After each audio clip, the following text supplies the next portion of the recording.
you. I wasn't Okay. aware of that, ma'am. I'm sorry about it. But all we just need is, if you can't, it's okay. Let's see those who can be visible. That's fine. Thank you for understanding, sir. So, without wasting time, Commissioner Mokoena, Peter Mokoena. Okay, let's proceed. If they're not available, it's okay. And then Commissioner Natim Pungose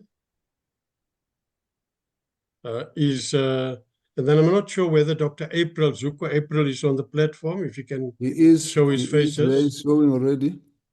Thank you. I'm also on the platform, chairperson of the commission and the chairperson of the committee. Yes, thank you, Mr. Mkwena. We can see you. Thank you. That's fine. Then you can proceed, Professor. Yeah, let me start by saying that the CKSM, Commission on Khoi-San Matters, fully acknowledge the committees, the portfolio committees' oversight role. And in this presentation that you will see now reflects the Commission's commitment to transparency and to parliamentary accountability.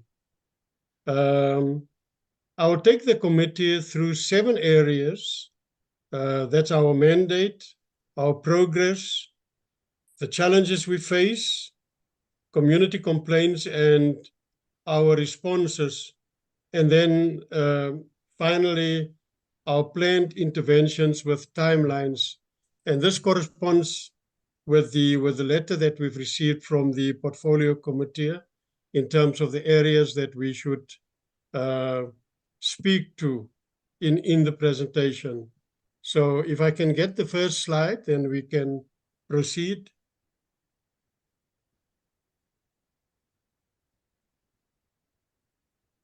Yeah, the first slide speaks to the presentation outline. And you will notice that the outline covers 7 sections: purpose, overview of mandate and work, progress to date on the Khoi-San recognition process, 4 challenges experienced, responses to complaints from communities, planned interventions and timelines, and then finally recommendations. Next slide, please.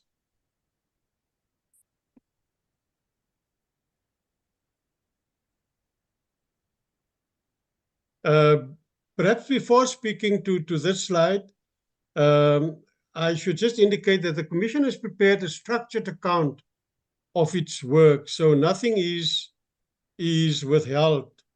And I will, in my presentation, I hope I will be able to show that we are not withholding anything, but that we play open cards with the portfolio committee. That the presentation, therefore, is evidence-based. All figures and timelines before the committee today are drawn directly from the Commission's operational records. The Commission has been consistent and transparent in its reporting. 18 quarterly performance reports have been submitted to successive ministers, Minister Nkosazana Dlamini Zuma, Minister Tembi Nkadimeng, and then currently, Minister Velinkosini Klabisa. So we've submitted these reports, and we basically what we present here, in a sense, also speaks to those reports. The purpose of the presentation is shown there. So if we can move to the next slide, please.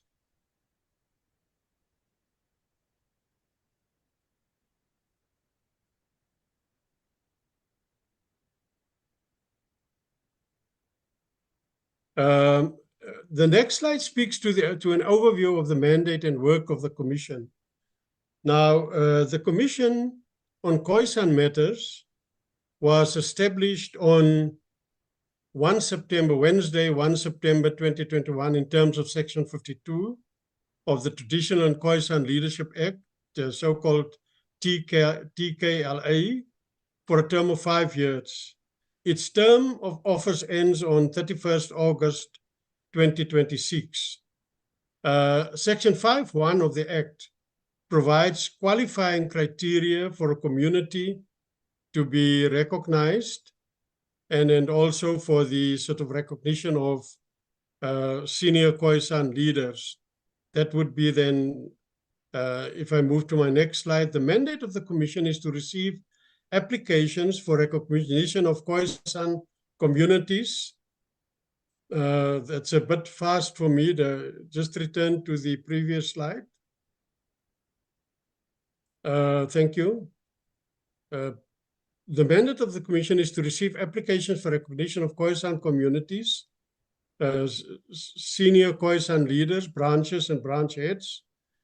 We're also mandated to conduct investigations on each application based on specified criteria in Section 5.1 of the Act, and then to make recommendations to the Minister.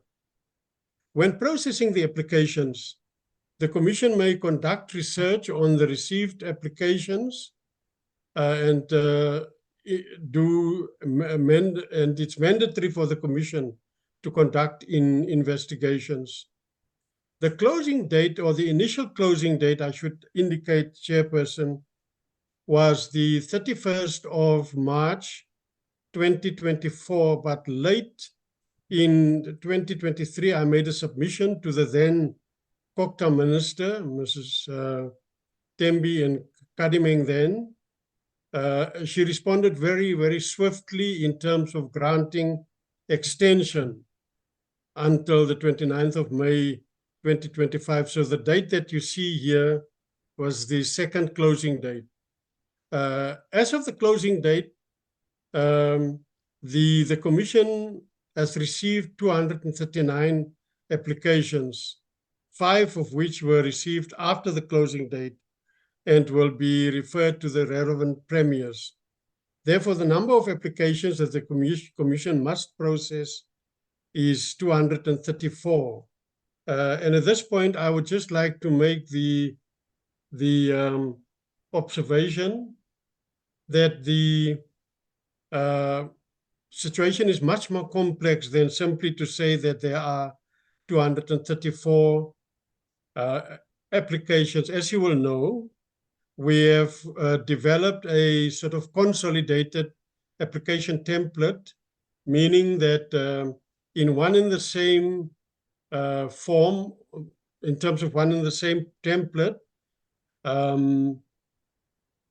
application is done for the recognition of a community, for a branch or branches, branch heads, and then ultimately also the senior Khoi-San leader, which means that in not only would you receive a number of Levi files for a single application, but the application itself would be complex in terms of not only dealing with a community and a senior Khoi-San leader, but in quite a few cases also the recognition of branches and branch heads. So that ultimately, if you look at a breakdown of all of that, you will find that the total 234 is in that sense slightly deceptive. And then I show you a table of the applications received that I would like to draw attention to. From the Nama, we've received 18, Korana 31, Cape Khoi 91, Griqua 30, San 28, and applications that did not specify the groups to which they belong, 36 in total. And then, as already alluded to, applications received after the closing date, or ostensibly late applications. There's 1 from the Nama, Korana 1, and then also 3 from the San, totaling 239.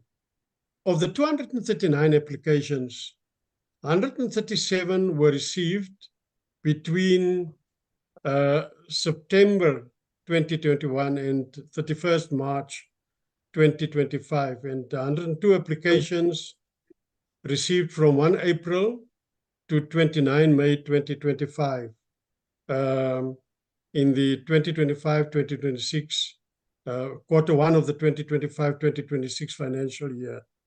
So the brief observation I would like to make here is you will then notice from the evidence here that quite a number of applications were received very, very late. So it was extremely difficult for the Commission to deal with those because they came in only last year between April and May of 2025. In fact, some of the applications were submitted a day or two before the closing date.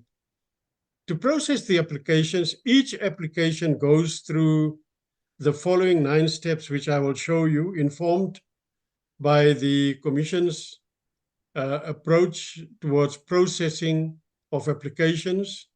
And these are, in our understanding, standard procedures.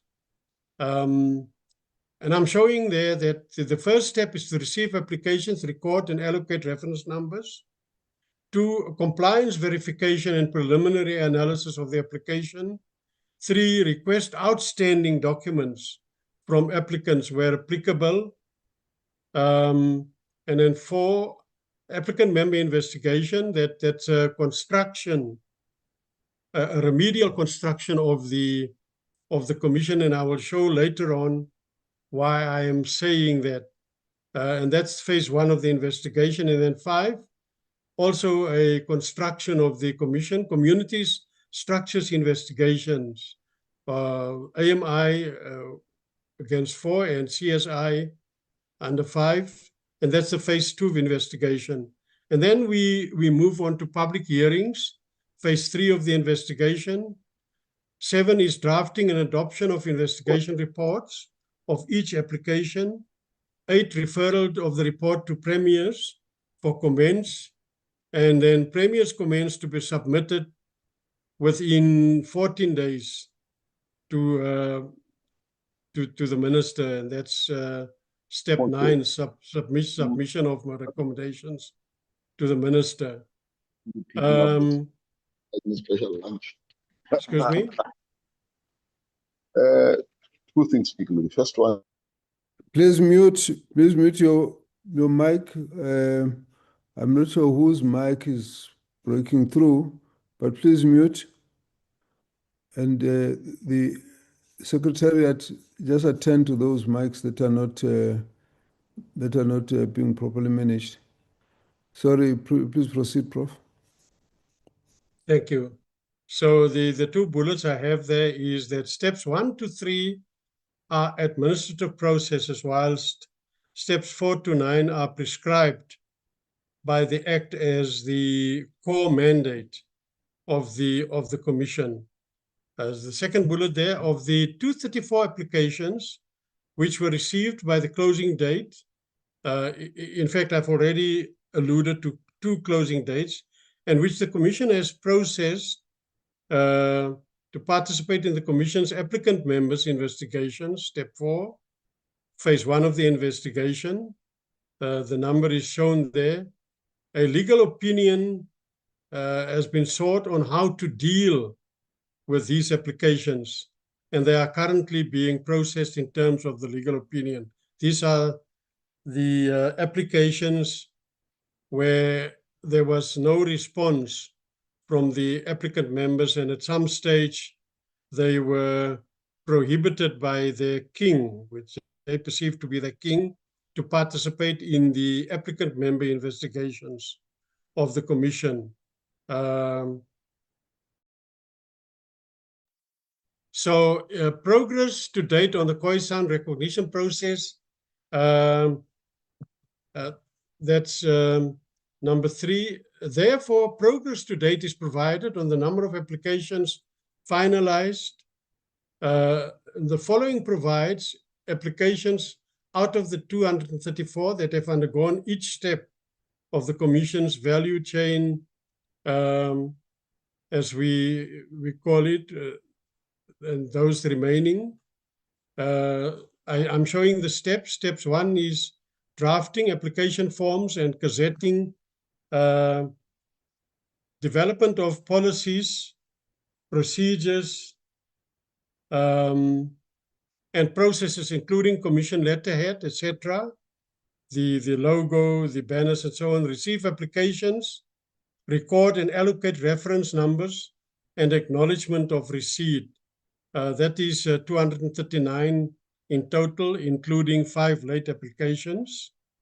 There's nothing remaining as far as 1 is concerned. 2, compliance verification and preliminary analysis of the applications by the Secretariat, 128, remaining 106.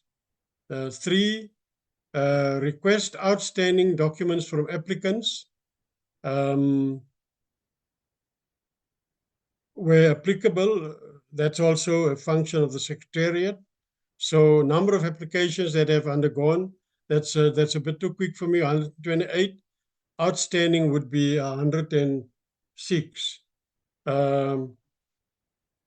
Can I just then quickly make the following few notes, Chairperson, relating to the slide on the screen at the moment. And I'm saying here that applications span all 5 main Khoi-San groupings. The volume and diversity of applications reflects the significance of the recognition process to communities across South Africa. The Cape Khoi applications currently stand at 91, and that's this largest single category. That's nearly 39% of all applications received. The 102 applications received in a single quarter, April to May 2025, reflects the success of the Commission's awareness campaign and demonstrates genuine community confidence in the process. Then referring to the 36 quickly, the 36 applications that did not specify their grouping each require additional investigative steps to establish their Khoi-San identity. That's adding a layer of complexity beyond what applies to clearly categorized applications. And then I'm saying each and every application, regardless of grouping, must go through the Commission's full investigative process as prescribed by the Act. And then I'm saying the spread of all of applications across all 5 groupings and across all 9 provinces confirms that the Commission's work has national significance and must be completed with the care that the communities it serves that they deserve. Can I move on to the next slide, please? Progress to date on the Khoi-San recognition process. Let me see what we've got here. That's point 4, where I'm continuing with that. Analysis of the applications by commissioners. 102 definitely, and 2 unadopted. They've been done, these analysis reports, but they've not been adopted yet. Then I can move on to 5 applicant member investigations, phase 1 of the investigation. 59 completed, 4 deceased, 2 partially completed, 2 indisposed, and 1 invitee suffered logistical difficulties and could not attend. And investigations in respect of the elderly or knowledge bearers, where the Commission and the researcher and members from the Secretariat went out into the field to visit them in the Eastern Cape and in the Western Cape, all over. The three of those were done. And then there's, we report that research outstanding is that for the 5 main groups. And we've got a new tranche of elderly or knowledge bearers to be researched. Next slide, please.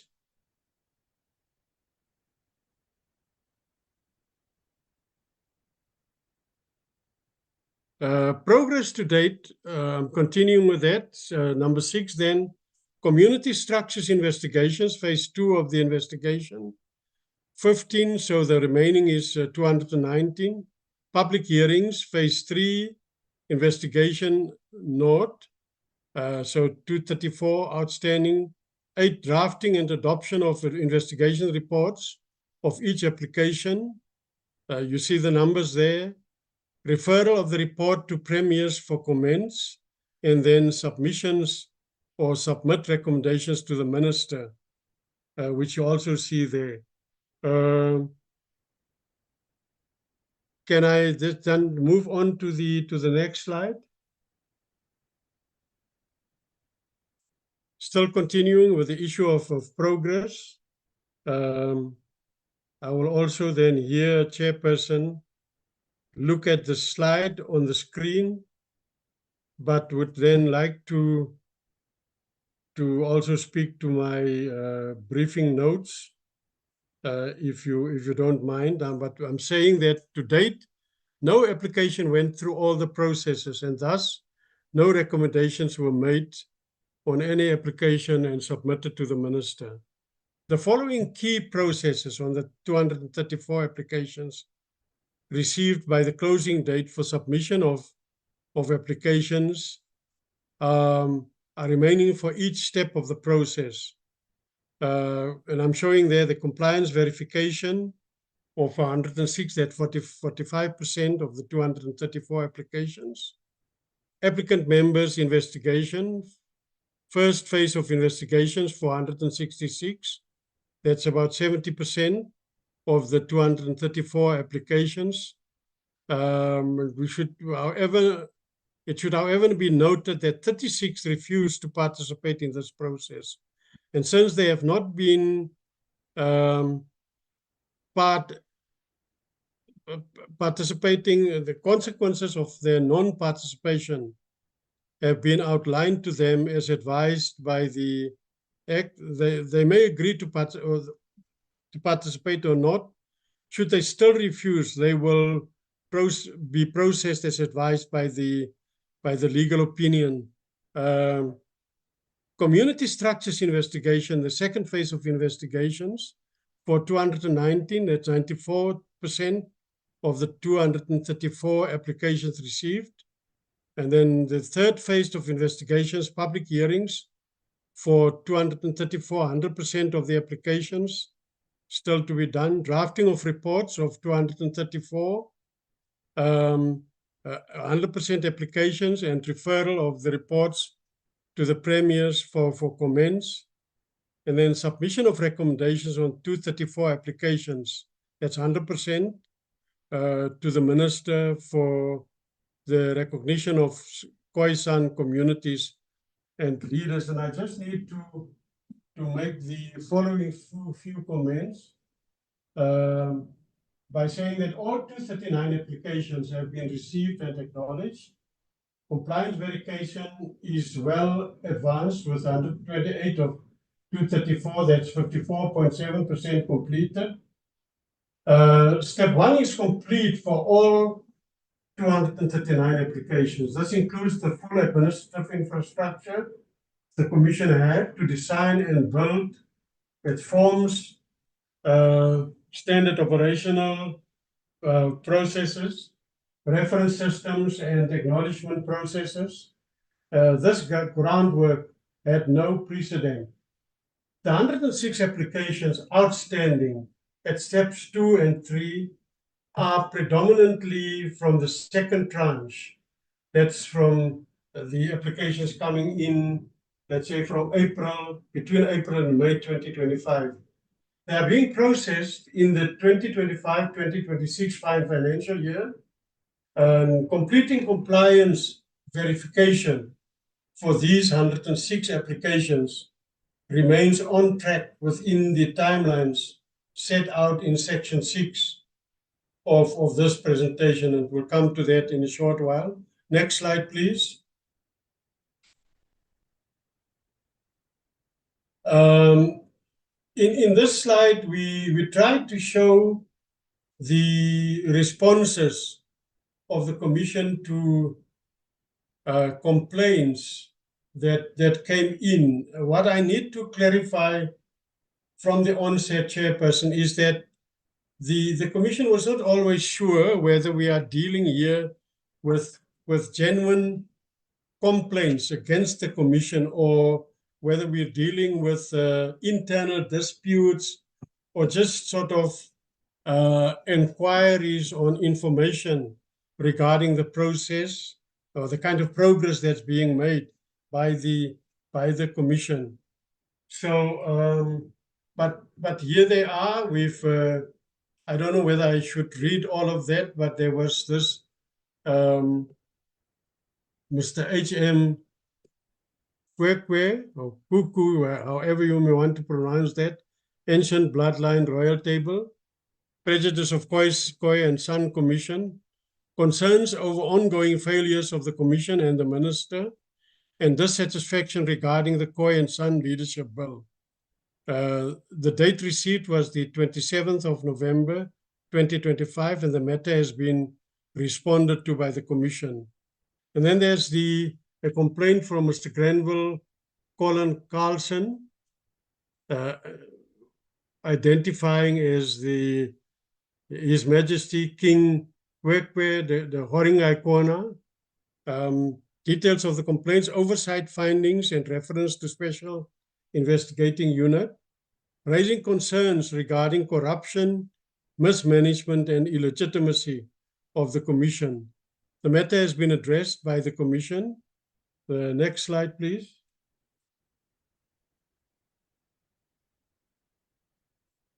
King Aldo Jan Pofadder, details of the complaints, inquiring about the recognition process and the traditional and Khoi-San leadership bill amendments. And this illustrates what I was trying to say earlier on, that in terms of what came in, it's not sure whether these are genuine complaints or people looking for information or issues dealing with internal disputes. But there you've had this one from 17 February 2026. We've acknowledged receipt of the email and informed the member that all outstanding community structures investigations will be conducted in the new financial year, which we are into now, with specific dates yet to be determined. And then there's this Mr. S.B. Hottentot Royal Kingdom, request for separation of the applications.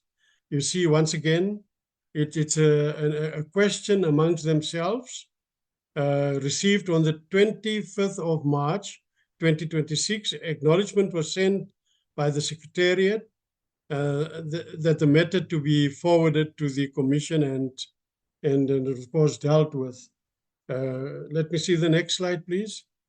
Then there was the Henry Rhoda, Kochukwa Tribal House, the Koilan Rivieren, request for a meeting to address challenges before the Cape Khoi AMI CSI. So that was in the planning, but I need to indicate that we couldn't proceed with the applicant member investigation or the community structures investigation, with the Cape Khoi scheduled for 19 to 23 January 2026, due to very, very serious budgetary constraints, as well as lack of administrative readiness. Now that was received, this request, on the 22nd of April 2026. Acknowledgement was sent by the Secretariat that the matter will be forwarded to the Commission and of course dealt with. Can I just see the next slide? Okay, 6, coming to the planned interventions. And I will also, Chairperson, if I'm allowed, also speak to my sort of briefing notes here, but let me just first deal with what is on the slide there. Planned interventions for implementation by 31st August 2026. Conduct public hearings for 5 NAMA applications, 31 May 2026, 7 days for 5 applications, This is in the conceptualization of the commission and in its understanding a very intensive process, and that's why we shall be trying to do one application per day. There is a day program worked out, and in terms of the day program, it is clear that we shall not be able to do more than one. Initially, we thought about going for at least two, but we may run into very serious trouble in terms of the complex nature of these processes. Then secondly, conduct public hearings for 5 Korana applications, also around May 2026. Draft reports for 5 NAMA and 5 Korana applications. That's 10 applications in total by 15 June 2026. Referring the reports and recommendations to the premiers for comments 20 June 2026. And the commission will then be left with, when we receive feedback from the premiers, 14 days in which to put everything together and then submit to the minister with whom the decision-making powers lie. I just need to make the following few comments in terms of the steps that we envision that we shall take. The commission is in active investigation phase of its pipeline. The 0 figures at steps 7 to 10 are a function of the sequential nature of the process, not a reflection of inactivity. I hope that the committee will take note of that. And then I've got a few more little notes here. 15 CSIs are fully completed. See, the CSI, or Community Structures Investigation, is the most resource-intensive phase. It involves structured, peer-reviewed investigation of community structures, internal leadership, and decision-making frameworks. I'm saying that public hearings cannot commence for a given application until both the applicant member investigation and community structures investigations are completed for that application. And the commission is building toward this step. The 0 figures, Chairperson, at steps 7 to 10 do not mean that these steps have been ignored. They cannot legally or procedurally commence until earlier steps are complete for each individual application. Importantly, the Commission anticipates that recommendations to the Minister may be achievable before the 31st of August 2026, subject to critical conditions set out in the slides, or the following slide. So I just wanted to draw your attention to these and just have a quick look at the planned interventions and timelines to address outstanding matters. Compliance verification for 21 Korana applications and request outstanding documents from applicants, 31st May. Compliance verification for 23 San applications and request outstanding documents, May.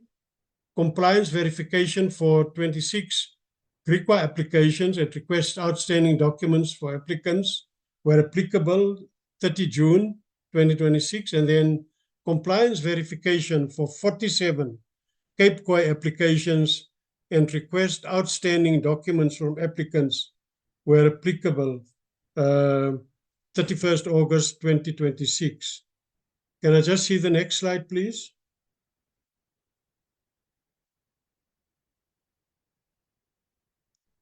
Still continuing with the planned interventions and timelines.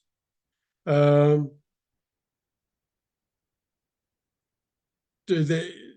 saying here to incorporate premiers' comments where required and submit reports on October 2026, recommendations of 10 applications, as already alluded to, 5 NAMA and 5 Corona applications to the minister. I will once again speak to my briefing notes, Chairperson, relating to the outstanding work and pre-August 2026 recommendation conditions. Outstanding work across the 234 applications. Compliance verification, we're looking at 106, at 45% of the total number of applications. Applicant member AMI, applicant member investigations, 166. That's 70%. And then the community structures investigations, 219, which is 94%. Public hearings, that's 234 that needs to be done, 100%. And then we'll report or the drafting, the 234, 100%, and submission of recommendations of the 234, that's 100%. Notwithstanding this scale of outstanding work, the Commission states clearly that recommendations to the Minister before 31st August 2026 remain achievable, provided the following conditions are met, Chairperson. I'm saying here, all evidence gathered through the applicant member investigation and the community structures investigations, the public hearings, and the elderly knowledge bearer investigations is transcribed and presented to the Commission in a timely manner. And we've spoken quite a few times to the Secretariat about this, in particular then the head of the Secretariat, so they know, they're aware of the situation. I'm also saying that the Commission's computer management system, and that's one of the, I suppose, great achievements of the Commission, that we were able to have a web-based management system developed. The condition for us to deliver and to submit submissions to the Minister before the end of term is that the management system performs as required and is fully operational to support evidence management, record keeping and report generation. Another condition is that all required logistical, financial, and human resource support is made available to the Commission without delay. And I'm also saying that once Premier's comments are received, the Commission will, within 2 weeks of receipt, incorporate those comments where applicable and submit its recommendations together with the Premier's input to the Minister. This 2-week turnaround is achievable and the Commission commits to it. I'm also then saying, Chairperson, the committee is invited, the Portfolio Committee for that matter, is invited to take note of these conditions and to support the Commission in ensuring that they are met. The conditions are not unreasonable. They are the minimum operational requirements for the Commission to deliver within its current term. So I'm saying that the Commission does not merely hope to deliver before 31st August 26. It will do so if the conditions above are met, and this committee, the Portfolio Committee, has the authority to assist in ensuring that those conditions are put in place. The Commission is respectfully requesting that support. Can I go to the next slide, please?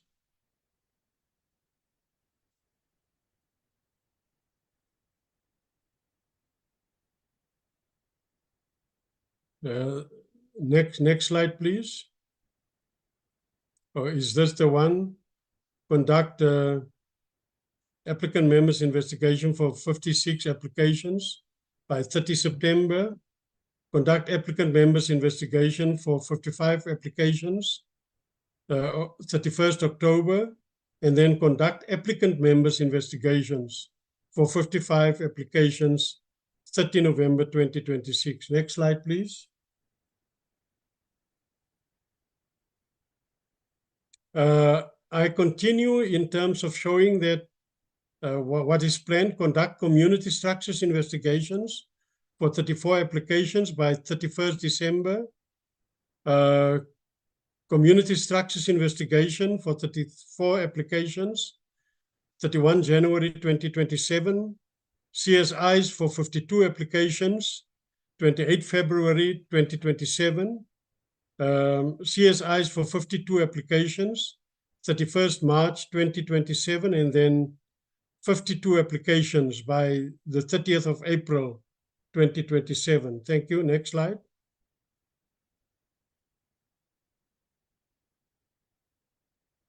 Here I'm just showing what is being planned or what is being envisaged in terms of the public hearings to happen.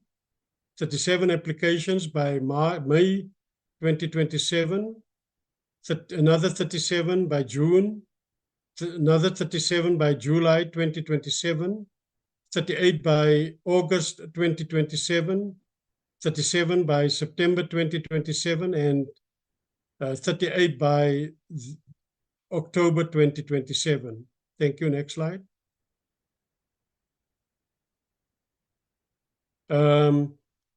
I'm continuing here in terms of saying that draft and adopt reports of 20 applications will be referred to the premiers for comments by 30 November 2027.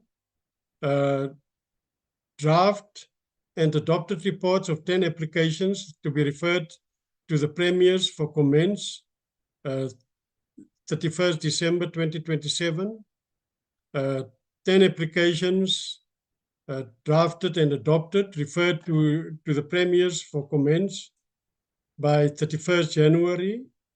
20 applications drafted and adopted to be referred to the premiers by 28 February 2028, and then drafted and adopted reports of 20 applications referred to the premiers for comments by 31st March 2028. Thank you. Next slide.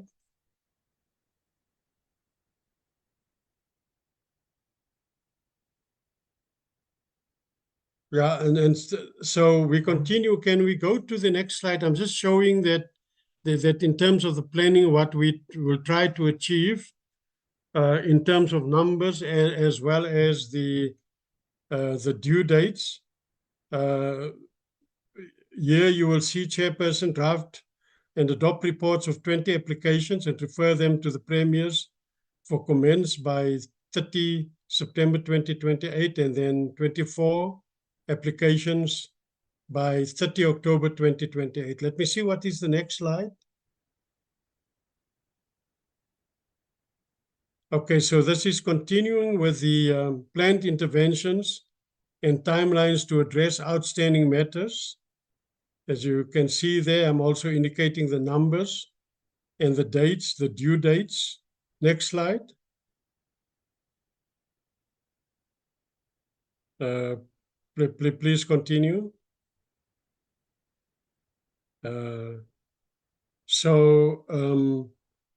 I'm missing something. Sorry, Chairperson, but I don't think we have dealt with the issue of challenges, but I can speak to my notes here, that if you don't mind, before coming to the recommendations. So what I've got here in terms of challenges is there are three main areas of challenge. The first one is incomplete applications. All received applications did not fully meet the section 5.1 that's referring to the Traditional and Khoi-San Leadership Act, Act 3 of 2019. They've not met the requirements of section 5.1, the qualifying criteria, or lacked required supporting documents. Then secondly, 36 refusals to participate in the applicant memory investigation. And then, of course, number 3, administrative and financial challenges. I will quickly speak to that and then come to the recommendations. And I'm saying that the Commission has faced real structural challenges throughout its operational life. It has responded to each one within the bounds of its legal authority and with the resources available to it. On incomplete applications, that is the absence of complete and compliant documentation, is not a reflection of bad faith on the part of applicants, and the Commission has over and over has profusely indicated that we take into consideration the real existing historical situation where things were obliterated. We're dealing with a people that find it very, very difficult to come by the documents that they might need to submit. It reflects, I say, the historical dispersal of Khoi-San community records across regions and generations, and the limited administrative capacity of many applicant communities. And for that reason, and that's why I'm saying this is one of the constructions of the Commission, instead of simply drafting recommendations based on these non-compliant applications, the Commission said, no, we cannot do that. We have to be at service of the community. And one of the ways constructed by the Commission is the design of what we call AMIs, or applicant member investigations. And it is a process partly to address this reality. And it's going above the Act's minimum requirements to actively assist applicants. I would not insist, but I would plead, the chairperson, that note is taken of that by the committee, by the portfolio committee, that the Commission has really gone out of its way to assist applicants in bringing their applications up to speed. After both compliance verification and AMIs, the Commission wrote formally, that's how far we went, to applicants identifying outstanding documents and setting due dates. Most applicants have still not submitted the outstanding documents, and the Commission has not stopped but continues to pursue this. Then once again, in reference to the sort of classical 36 that I've been speaking of, the Commission obtained a legal opinion on how to proceed. It is currently in the process of writing to the 36 applicants, formally explaining the consequences of non-participation and extending a further invitation to engage. The Commission has not closed these applications. It is proceeding carefully and within the law. Then I also say something about the administrative challenges, which include extended instability in the head of secretariat post. And this has created a tremendous risk for the Commission. I can just quickly point out that the first head of secretariat seconded by the Department of Traditional Affairs, Ms. Trisha Ramsume, served from the inception of the Commission on the Wednesday, the 1st of September 2021, until about March of 2024, when she returned to a substantive position as Director Legislation. So thereafter, for about 7 months or so, the Commission was completely in limbo in terms of the head of secretariat, and we are happy to report that the Deputy Director General, Research, Policy and Legislation, Ms. Mogaladi, stepped in for a while. We've also had the researcher, Ms. van der Merwe, acting for a short while as head of secretariat. And then on the 1st of November 2024, a new incumbent, a new head of secretariat in the person of Advocate Dr. Kagiso Maphale, was appointed, but she only stayed for 3 months before taking up a position as chief director in the department. And then the commission, the chairperson of the commission fell seriously ill and was out for a full 7 months. And the commission remained with only one full-time commissioner and one part-time, because by then Commissioner Nakubonga Mazibuku had left, had returned to the academia, that's the Solplaatje University. So we were left, in the absence of the chairperson, with only one full-time commissioner and one part-time, which was very, very difficult. I returned in August of 2025, only to find that by then a new head of secretariat had not been appointed yet. So Dr. Zuko April, we are happy, very happy about that, has started as head of secretariat in January. And you can imagine the sort of institutional instability, the risks that the commission was exposed to, both in terms of the Act, in terms of the PFMA, in terms of the Public Administration of Justice Act, etc. So that was the sort of most serious administrative challenge. But I can report that from the side of the department, they've tried their utmost to come to the rescue of the commission. And I'm almost done with my notes, but I just need to say one thing about 2 critical posts needed currently, and I've already made a submission with the Director General, an evidence leader and a compliance officer. These remain unfilled, and their absence has materially affected operational throughput and the procedural defensibility of the Commission's work. And then, of course, there are the financial constraints, which have limited the frequency of applicant member investigations, community structures investigations, and public hearings, all of which require travel, venue hire, and logistical report.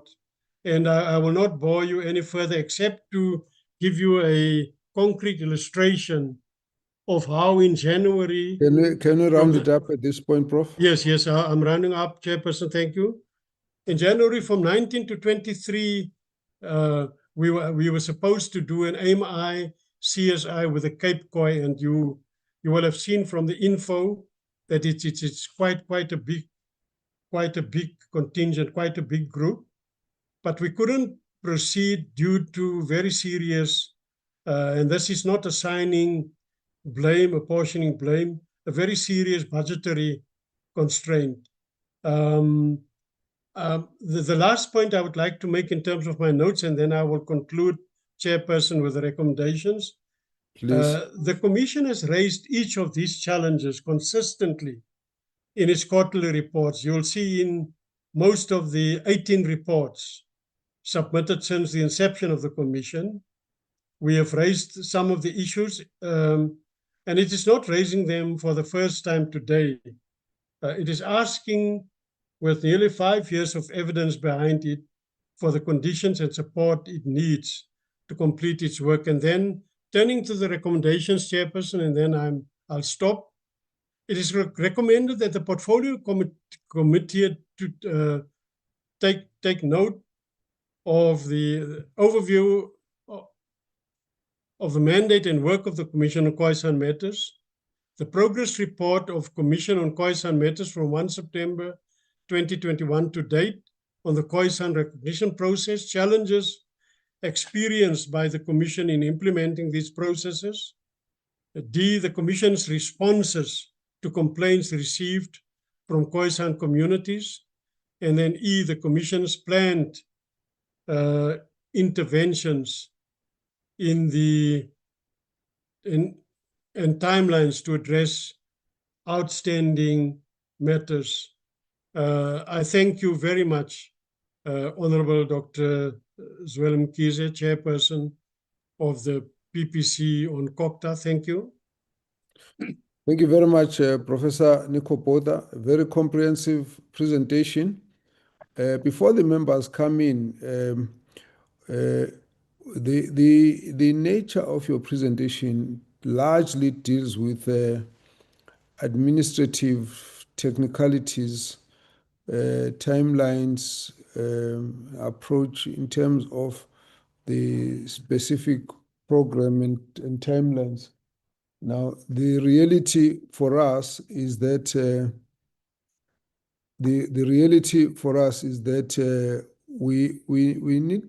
we understand this is a very challenging task, and we do thank you for making yourselves available.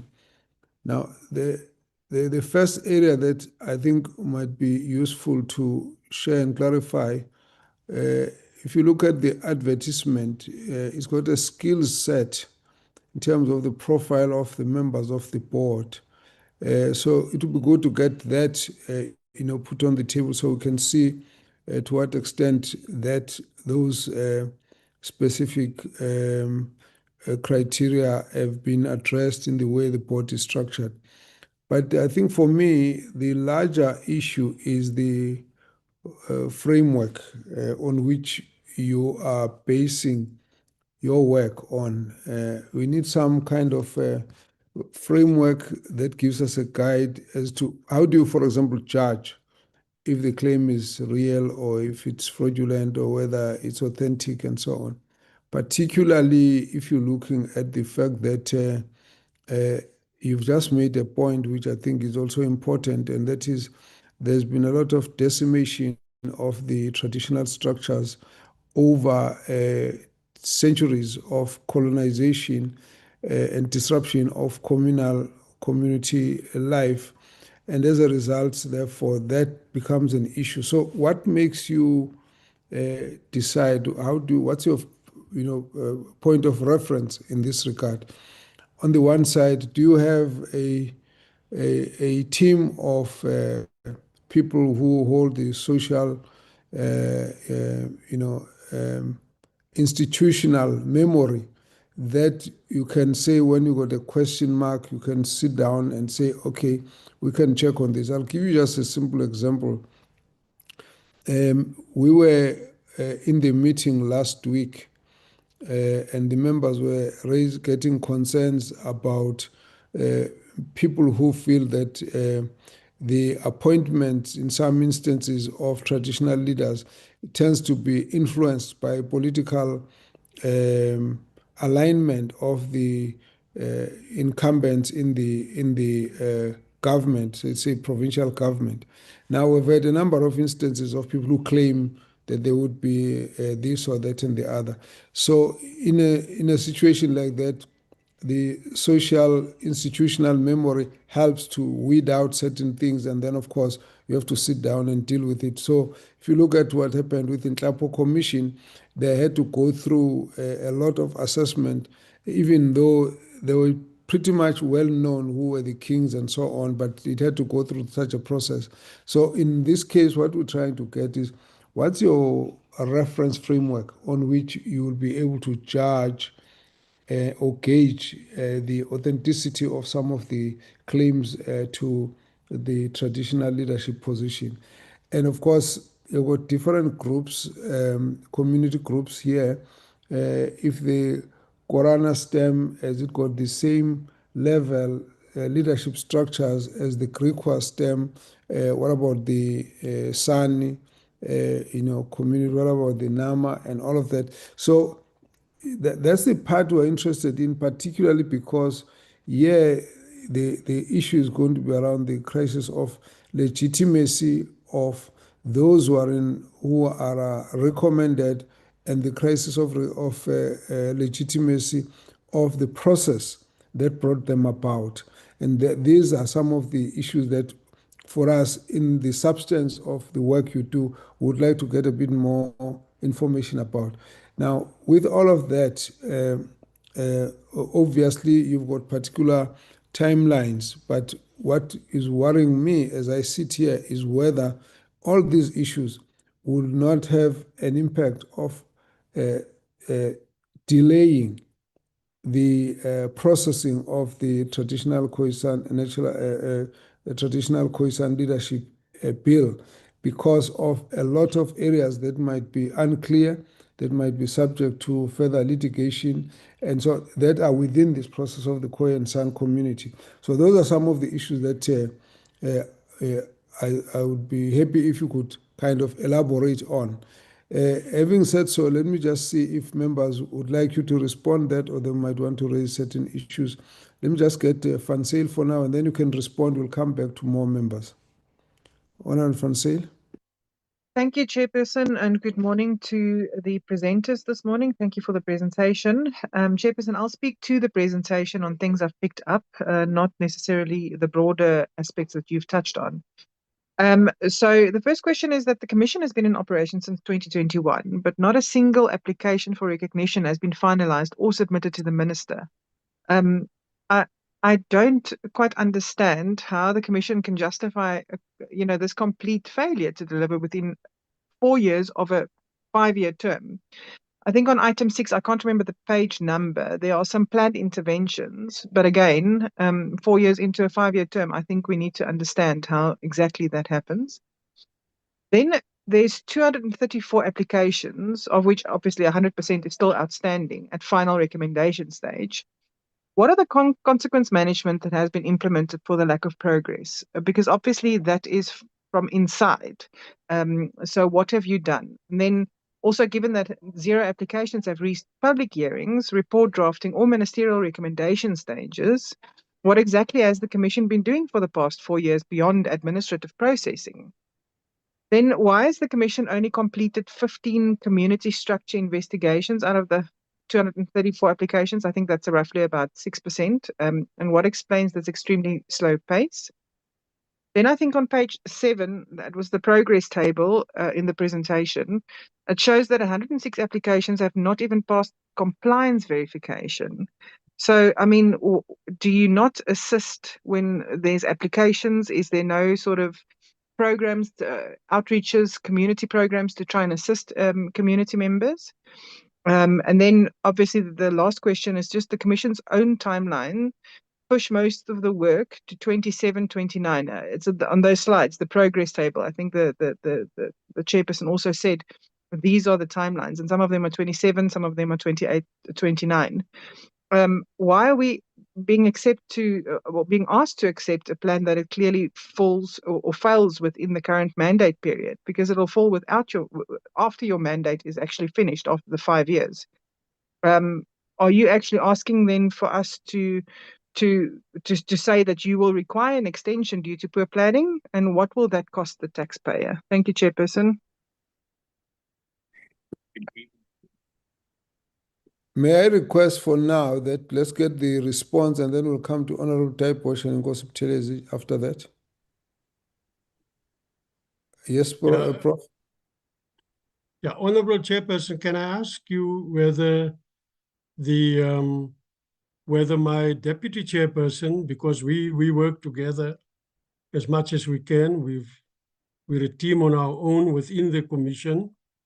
Can we request him also to weigh in or to respond to the questions that have been posed? Yeah, you are welcome to share the responses. Just guide, do your bit, and ask him to do his bit, and then you can finish off. Look, these are very serious questions being posed. We've sort of anticipated that they would come.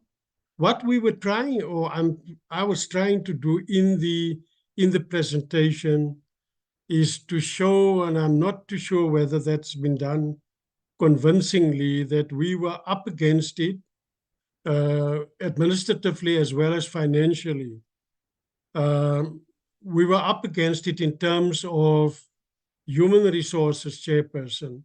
So can I just say that initially when we started, I was very surprised for not getting any impact study that has been done. Normally an impact study would make sort of, within inverted commas, scientific projections on numbers, what are we talking about if we say Khoi-San people in terms of the 5 main groups identified in the Act? What are the numbers? And I think we've grossly, with the sort of awakening amongst the Khoi-San currently, whether they accept the Act or the work of the Commission or not, it's clear that the numbers are slightly bigger than we anticipated.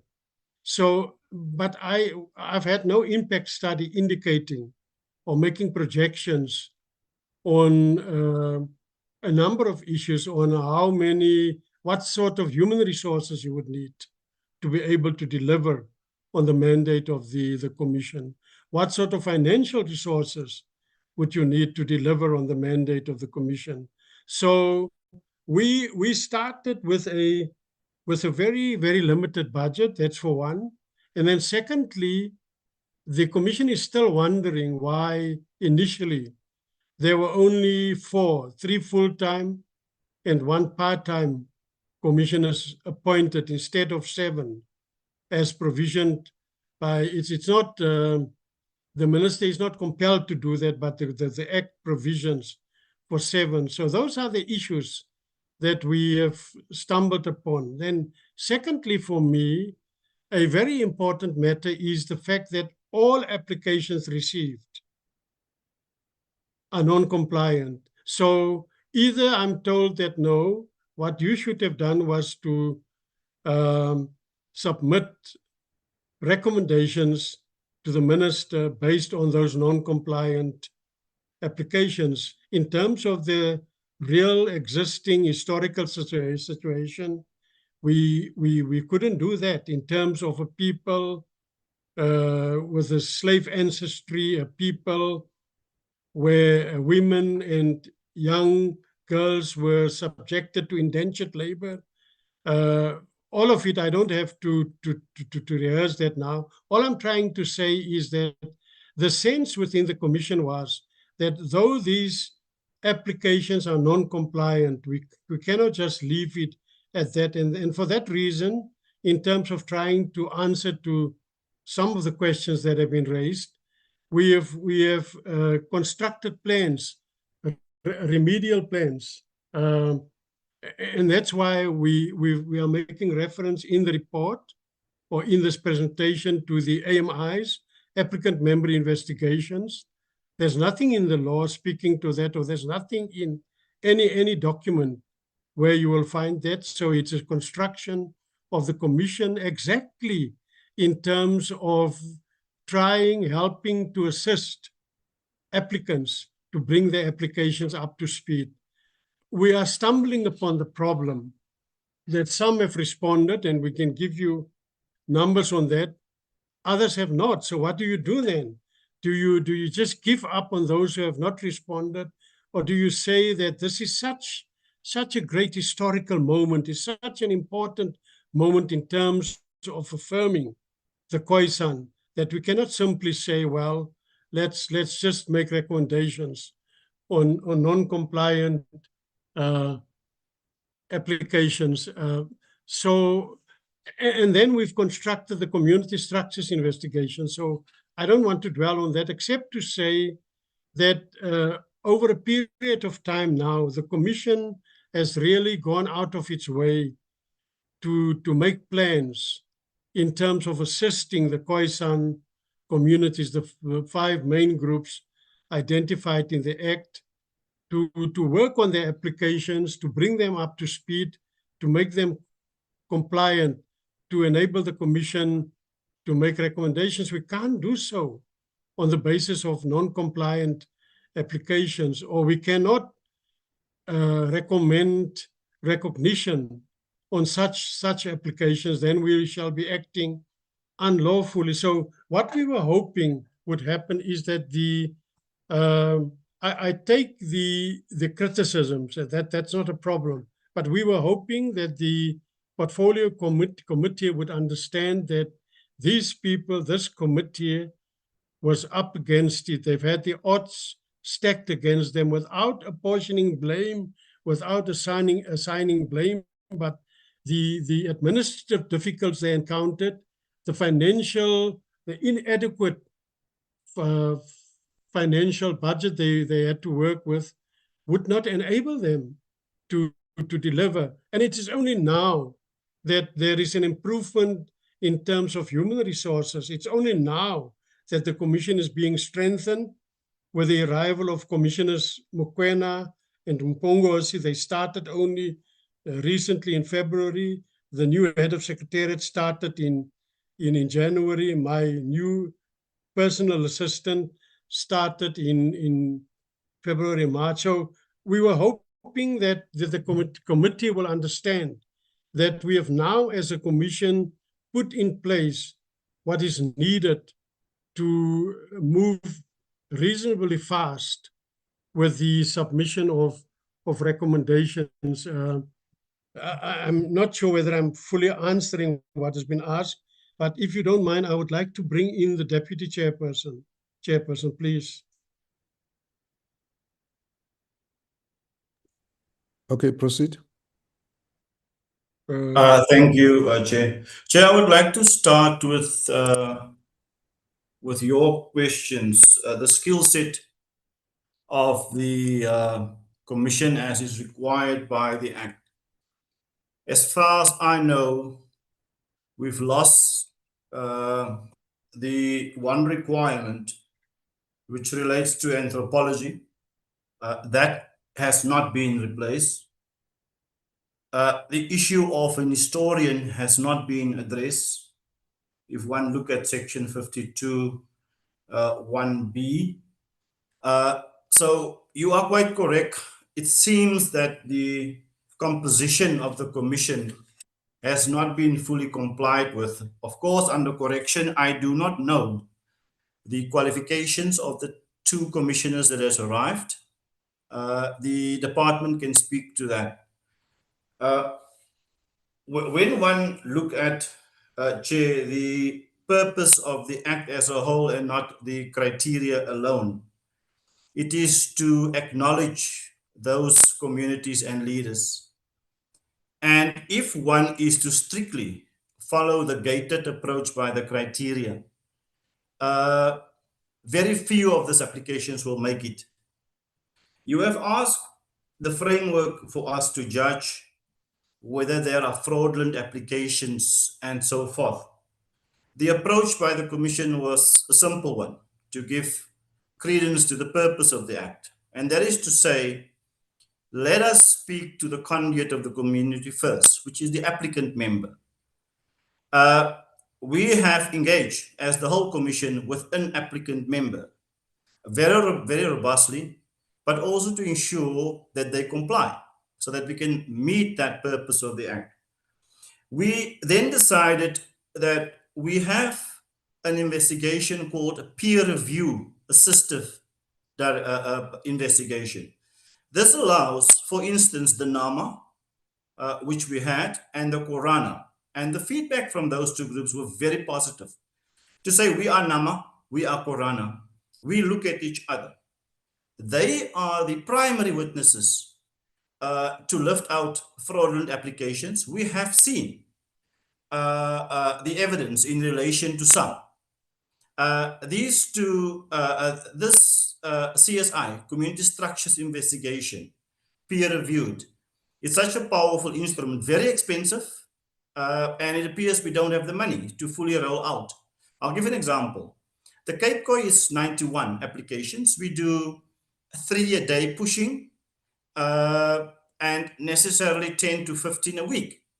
Mr. Glenn Tybosh, the Honorable Tybosh, was at the Korana, and he can give first-hand testimony as to the intenseness, robustness of those. That requires more time to satisfy the issue of, for instance, contestation and fraud.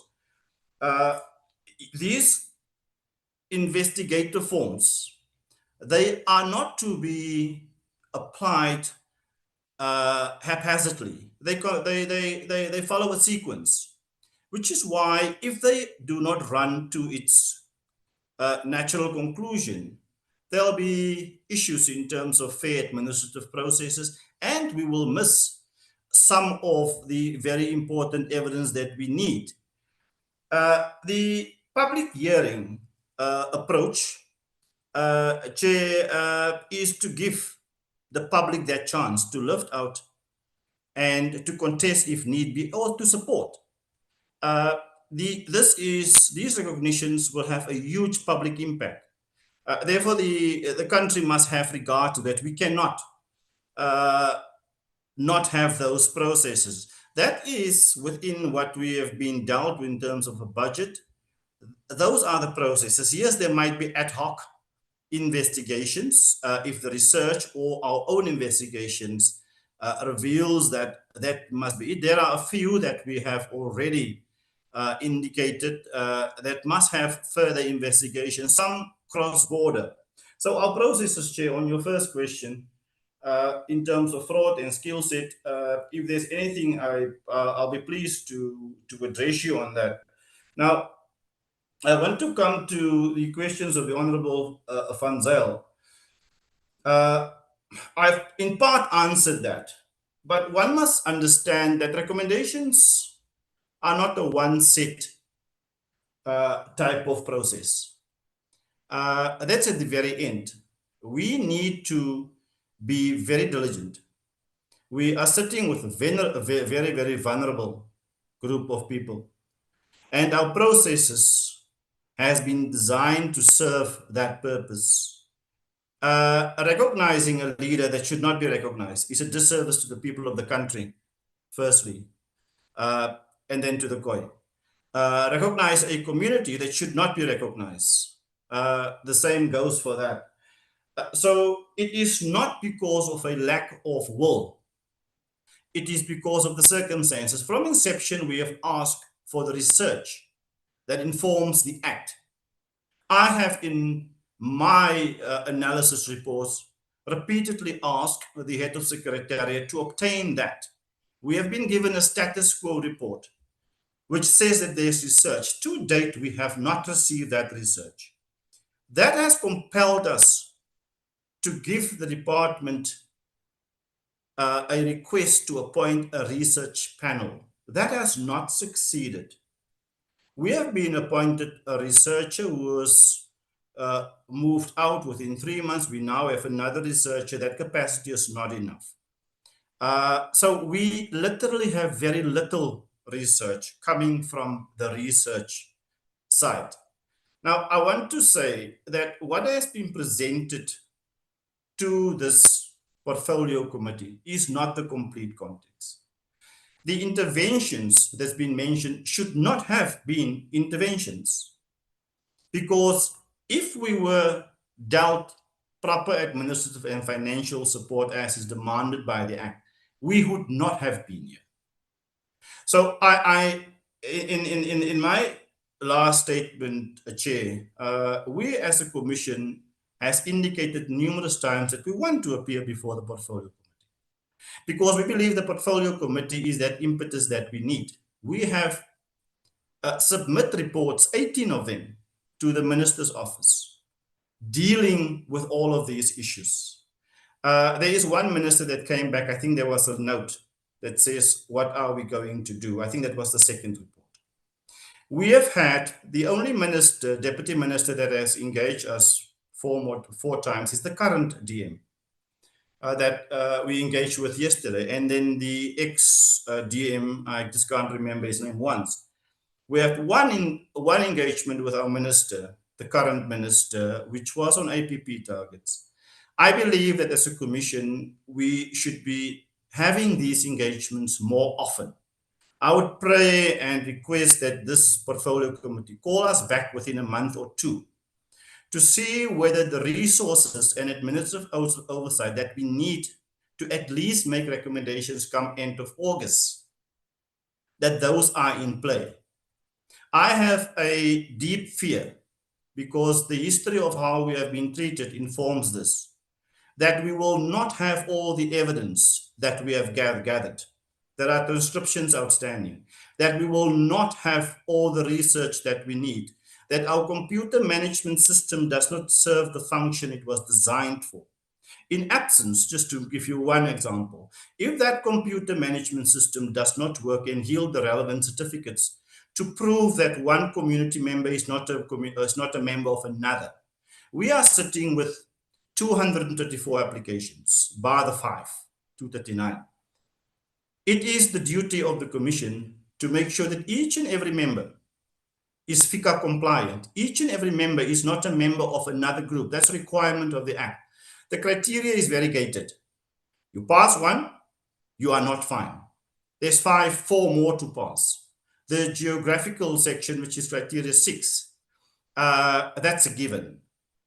But if we do not have that very instrument that we've designed from inception, and we weren't given the assurance that this actually worked, we will not be able to make recommendations. So I would really pray and ask that this portfolio committee call us back within a month, because for us now, a day is a month in order to reach at least recommendations.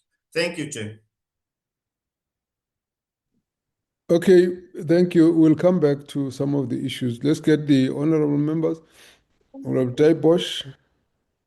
And Prof, can we ask you to adjust your mirror, your screen a bit, your video a little bit, so we're only seeing your brow. We just need to see the whole face up to the shoulders.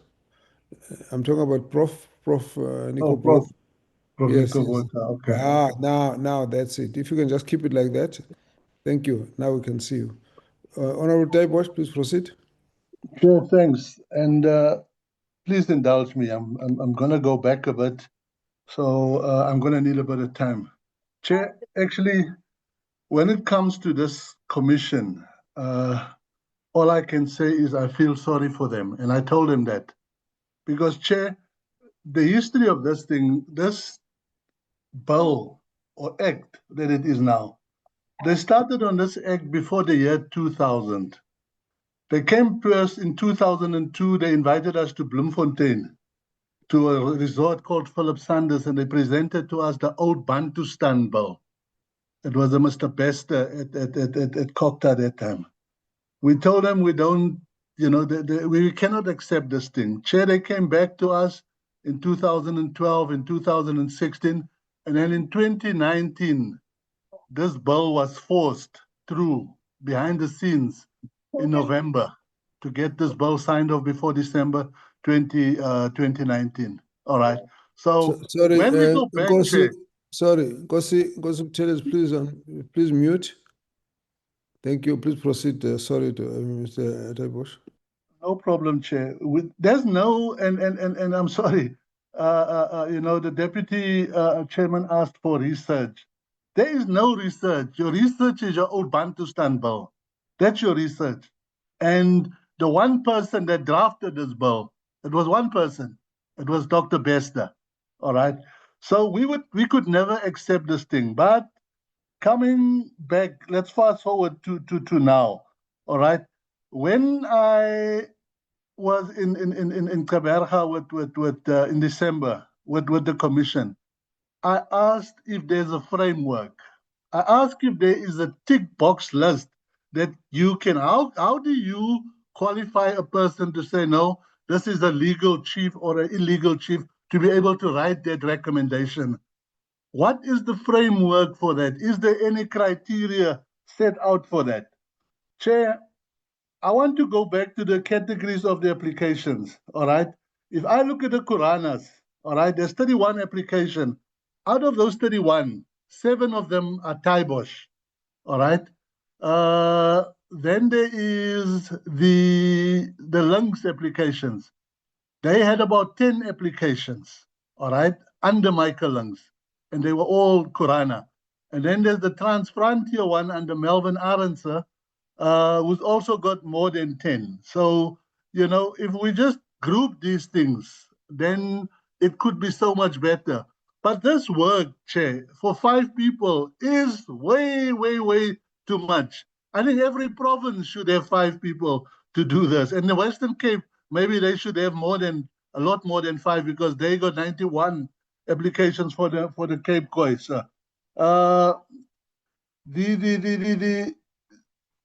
The the phase one applicant member investigations is the AMI, Chair.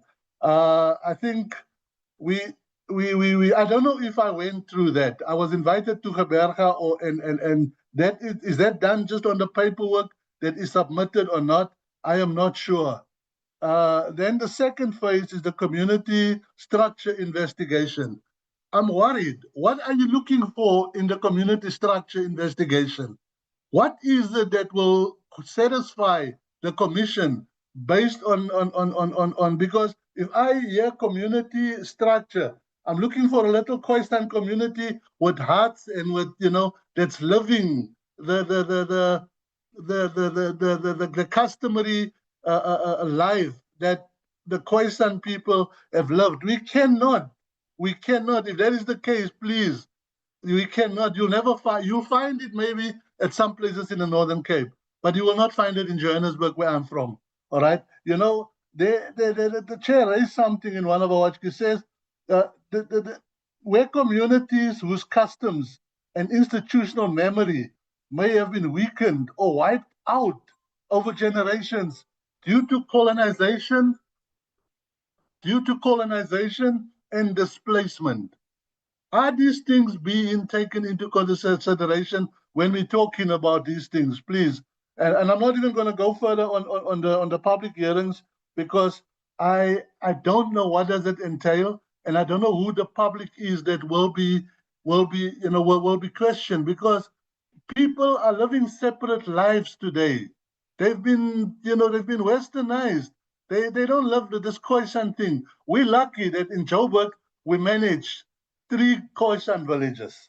All right, we got 3 villages. We try. The people are living in shacks at the moment, but we're trying hard to get them to live sort of under chief and that kind of thing. So then the other day, and I'm jumping around a bit, but the other day the Khoi-San Commission invited some people to Pretoria. They call it the knowledge bearers research. Simple question from my side is, how was these people elected? Was it based purely on age or not? Because if it's based on age, you already wrong. Because some of the elder people only realized recently that there's this thing called Khoi-San recognition, and they all jumped on the bandwagon. They've not been there in 2002 when we were when they were trying to convince us that this bill is for us. So that is something that I wanted to The other thing is, Chair, when they say public hearings, what does that entail? Please give us some and then when it comes to the work that the commission is doing, Chair, I have on numerous occasions said, and I've mentioned it to Cooperative Ministry, that they are not serious about recognition for the Khoi and the San. And they've asked why, and I told them, even very recently, when they said there's a budget of 10 million for the Khoi and the San. So I said, so 10 million, how do you get to 10 million? Do you say, Tamsak, Khoi and San recognition, give them 10 million, that should be enough? That can never be enough for these people to do their work and the work that they must do. But again, I'm being laughed at, it's been laughed off, and it's been seen that as if I'm trying to push an agenda. Chair, if Cooperative was serious about giving recognition to the Khoi and the San, all right, there would have been proper, I'm not saying that the commission is not proper, but there would have been frameworks, there would have been, certain work, research have been done in terms of the anthropology of the Khoi and the San. It's not an easy task, but when you do your research, you will go and you will see, wow, look at these guys. They are mentioned all over. Look at these surnames. They've got a history in terms of the Khoi and the San. Let's speak to these people first. Those are the knowledge bearers. Let's not speak to, to somebody just because it's over 70 years. That is not going to work. Then at what stage, all right, does the commission make a positive or a negative recommendation? At what stage do they make that recommendation? I'd like to know, and I'd like to know based on what. Is there a list of qualifying criteria that says, oh, Glenn Tybush, oh, his surname is Tybush, he's of the Tybush bloodline. Okay, no, he qualifies because he's of, no. No. There's anthropology, there is history that must come down before that Tybush surname. There's history that we need to do it. And you know, based on the work that started in 2021 by the Commission, yes, it seems slow, Honorable Van Zyl.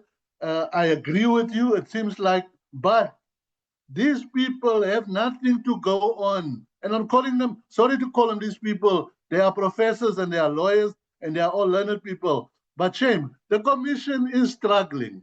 And they're not just struggling with budget, they're struggling with information, all right? And it's a difficult process, it hasn't been done. And I'm gonna say again, all right? And I've said it before, for the traditional leaders in the Nguni groupings, all right?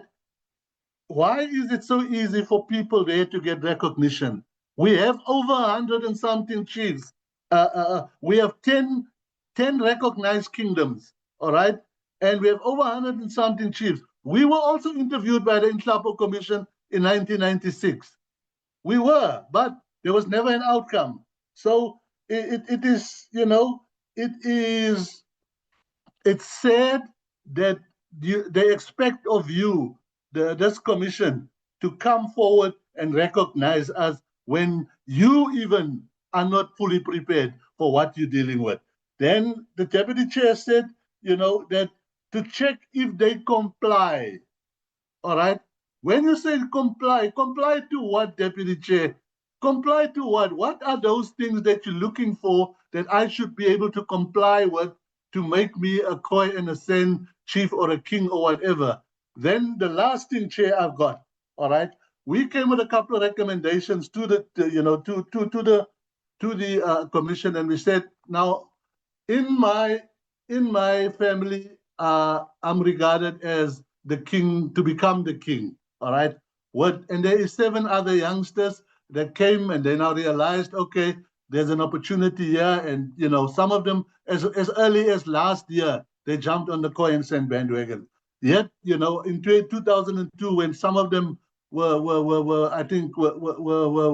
drinking still bottle on and run around in nappies, we were busy with this thing. But, you know, they question the you know, that this thing has become so commercialized that they say, you know, they're more worried about the money that people will be paid, because government has put out salaries out there, and that has made these young boys crazy. They're now looking at, wow, 1.2, 1.3 million per annum, 100,000 rand a year. They're saying, you know, I'm Tybush also. Why should this one get what should? I'm just mentioning my what you call it, but it is not just in my family. It's all over. So what we did as a group, we said, okay, how about we do a group application?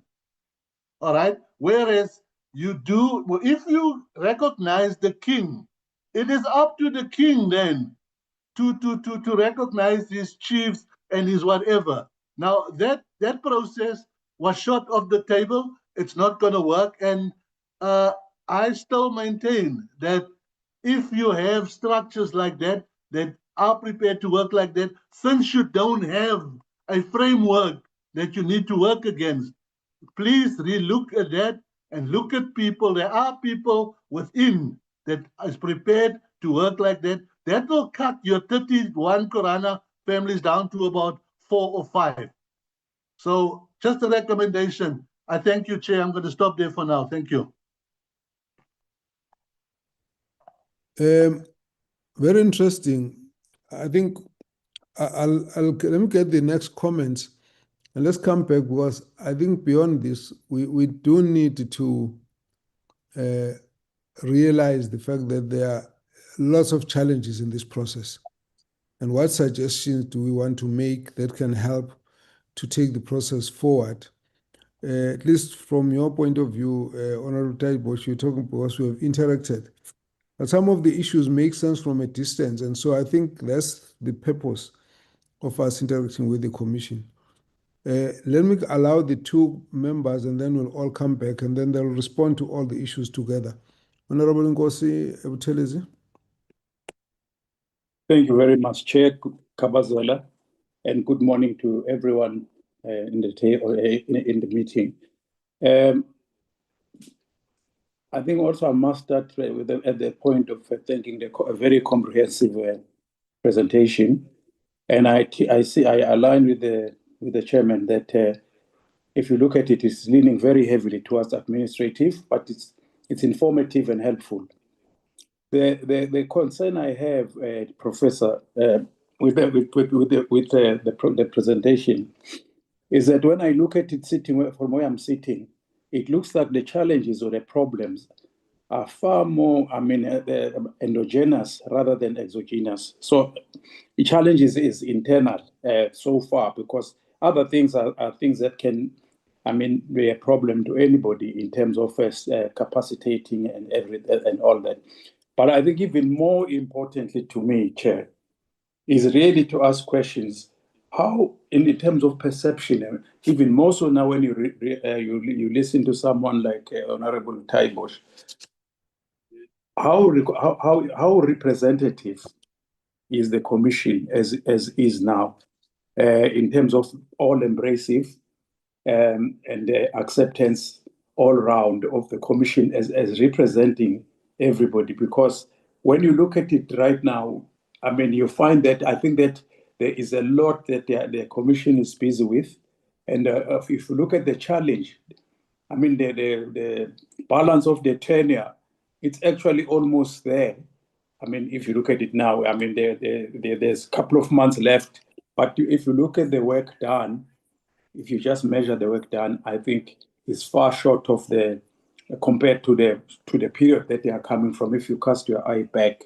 So I think that there is no doubt about the challenge. And that, even if they were operating properly, I think everyone has commented, it just shows that also it just in terms of capacity, they cannot possibly be able to do this work. But as I said, to me, Chair, what is even more important is that even if they were capacitated, is the recognition of the Commission. I'm not saying I'm judging, I'm just saying sitting here and listening on all sides, I think that maybe that is the biggest challenge. And of course, as you said, rather than dwell on these things for everybody to look at what is the way forward, how can this be challenged? Otherwise, it's really a big problem. And of course, as I finish, the question, I had a problem, although you touched on it, I have a problem with the question of how do they decide in terms of the fraud, which of these applications are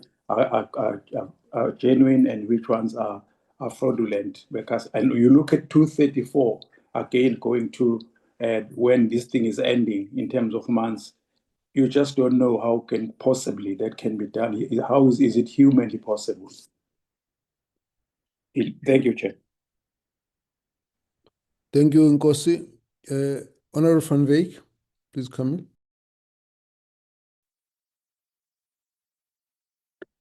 in. Chairperson, thank you very much, and greetings to the Commission, and also greetings to the Department. Chairperson, Honorable Glenn Taibosh has said a lot, so I'm not going to elaborate too much. I'm going to go straight to the questions. But before I do, I also just want to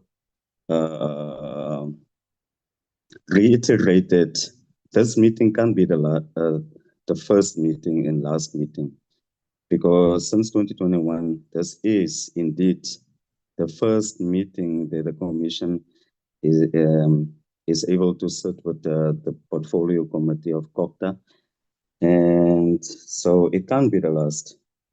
Chairperson, I just want the Commission, Professor quota, to please specify the total budget amount and also break down the allocations for salaries and the operational cost, Chairperson, in detail, because it doesn't help.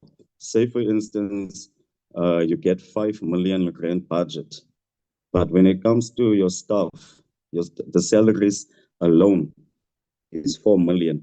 Then you're left with 1 million as operational cost.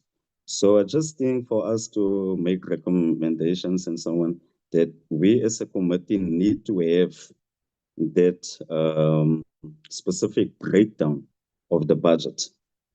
Then also, Chairperson, it also aligned with what Chair also have said earlier on with the Nhlapho Commission. We must also ask the department, we need to know what was the budget for the Nhlapho Commission, and then compare it with the budget for the Commission on Khoi-San Matters. And if it doesn't match, or at least it is not far apart, then we must ask ourselves, is there any democracy in this process? And is there any will from government or the department fully to recognize the Khoi and San?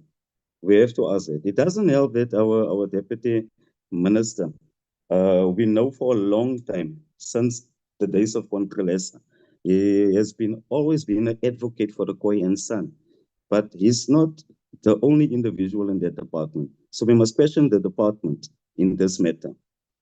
Also, Chairperson, I would also like to know what is the qualifications of the two new commissioners.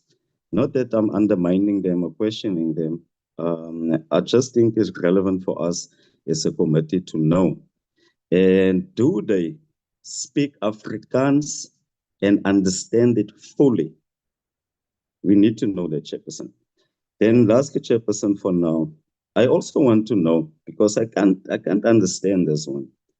Regarding the commissioner's mandate, it is clear that the commissioner's research and findings are limited to senior Khoi-San leaders, branches and branch heads. However, who is responsible for making recommendations and findings regarding kingships? Because if the commission is limited to only senior Khoi-San leaders, branches and branch heads, what about the kings of the Khoi and San? And who? And if the president will announce it, or the premiers will give recommendations and findings and give it to the president, the sitting president, and he announce it, who is the researchers behind it? And lastly, Chair, can we also please have the research that was done in order to write this act of the Commission on Khoi and San Matters regarding the roles and responsibilities and mandate? Thank you, Chairperson. That's all for now, but I'm definitely coming back. Thank you, Chair. Thank you, Professor. If you could just try and respond to those issues.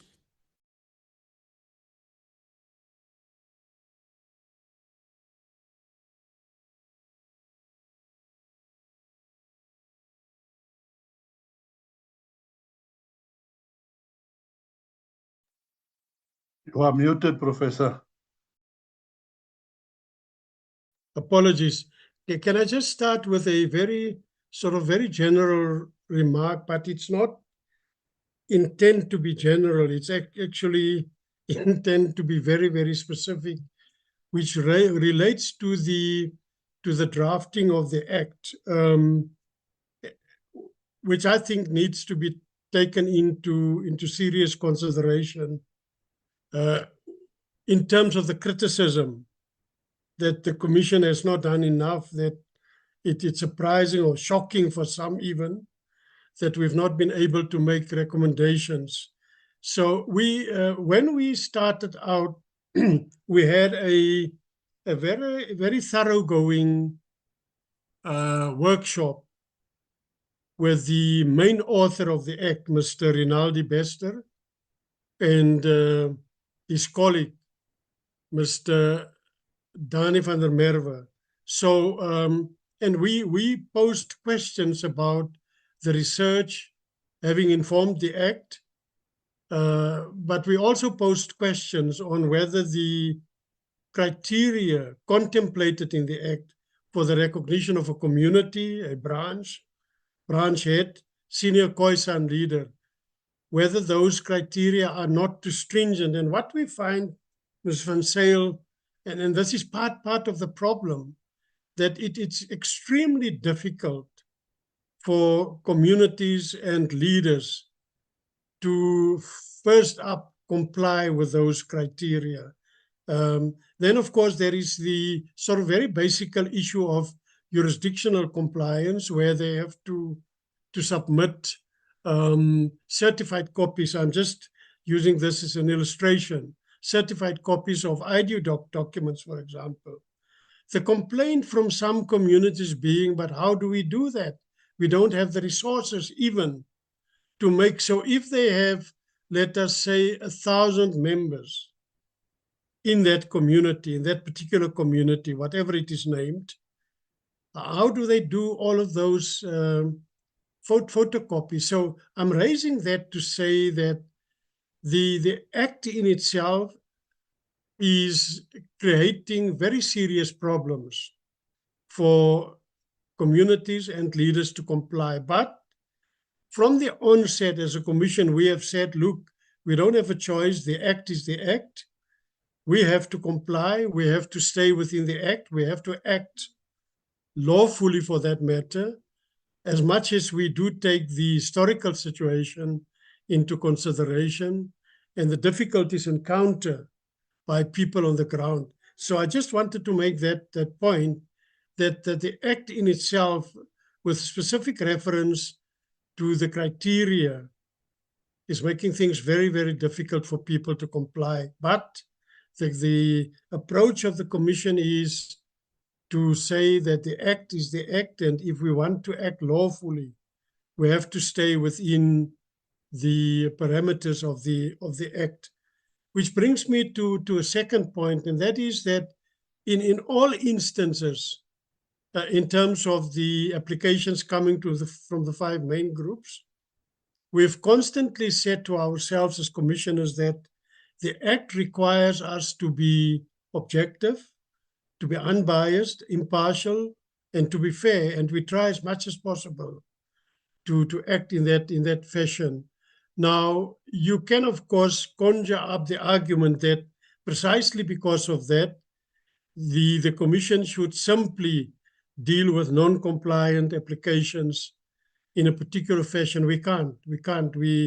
Then we shall not be serving the Khoi-San community. So in terms of trying to serve them, and I've tried to indicate that in the presentation, we've made plans.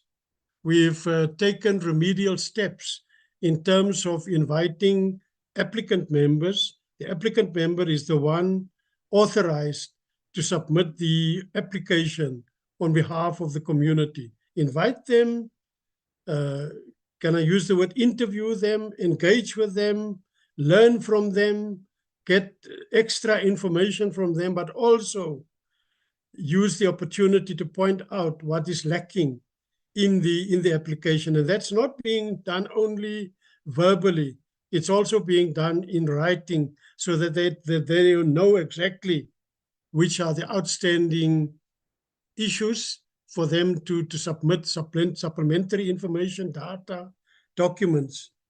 There was a question about the nature or the significance of the community structures investigation. And the Deputy Chairperson, I suppose, will also weigh in. Honorable Taibos, if you look at the categories represented at the community structures investigation, you will find the senior Khoi-San leader, for example. There is a peer review group, and that's why in the case of the community structures investigation, if there are 30 applications in total, you will have 60 people for a minimum, because it's the 30 against the application, and then 30 constituting the peer review group.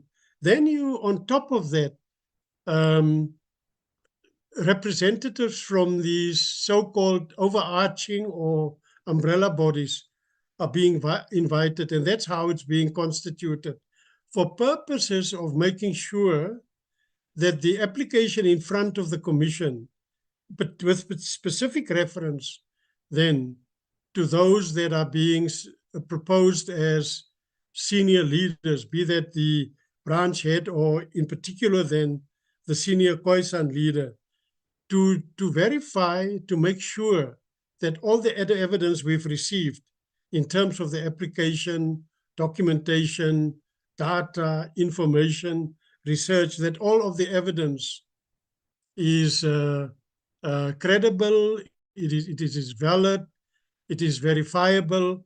So that is what the community structures investigation is aimed at. And that's why you will have noticed that the questions were very basic in terms of community structures, how are those composed, the leadership, the powers of the leadership, constraints, is there any overarching body, questions on customary law and customs are being posed, etc., etc. The leadership patterns, whether it's hereditary or elected. We pose questions on cultural heritage manifestations, and of course also on the geographical areas occupied by a particular community, whether they're the only community in that area or that specific geographical area, or whether they share the geographical area with other communities. So in essence, the community structures investigation is aimed at verifying whether indeed there is compliance jurisdictionally and also in terms of the criteria as contemplated in the Act. The public hearings, I think the term public is paramount because it says that it's open, it's democratic. Anybody who wants can come and be part of the public hearing. And so once again, the issue there will be in terms of making sure, in terms of verifying, in terms of getting confirmation that the information the Commission has received, in terms of the application, in terms of the research that was done, in terms of the applicant member investigation, in terms of supplementary documents that might have been submitted or other information, whether all of that is, as I've said, with reference to the CSIs, whether it's credible, whether it's valid, whether it's verifiable, and whether the application can stand. Or we also allow for objectors to weigh in. And for that reason, it is paramount for the Commission to have access to a properly qualified evidence leader, one, and secondly, a properly qualified compliance. And can I just quickly respond also, Chairperson, to the question relating to the research among the elderly? We knew that there would be, it would be controversial, but a decision has been taken to draw as much as we can knowledge, experience, data, information from the elderly, and we've pinned the age down at 70, so 70 up, and some people have been interviewed already last year, and the Secretariat is now continuing with a selection of 5 per main group. That would then be 25 in total of these elderly being interviewed, tapping into their knowledge, tapping into their experience, and ultimately, and that's what I was insisting upon, but we've not taken a final resolution on that. My idea is that these elderly or these applications should be prioritized in a sense if we have access, once again, to the research, if we have access to the transcriptions of both the applicant member investigations and the community structures investigations, if we have all the necessary documentation that would allow for the drafting of recommendations.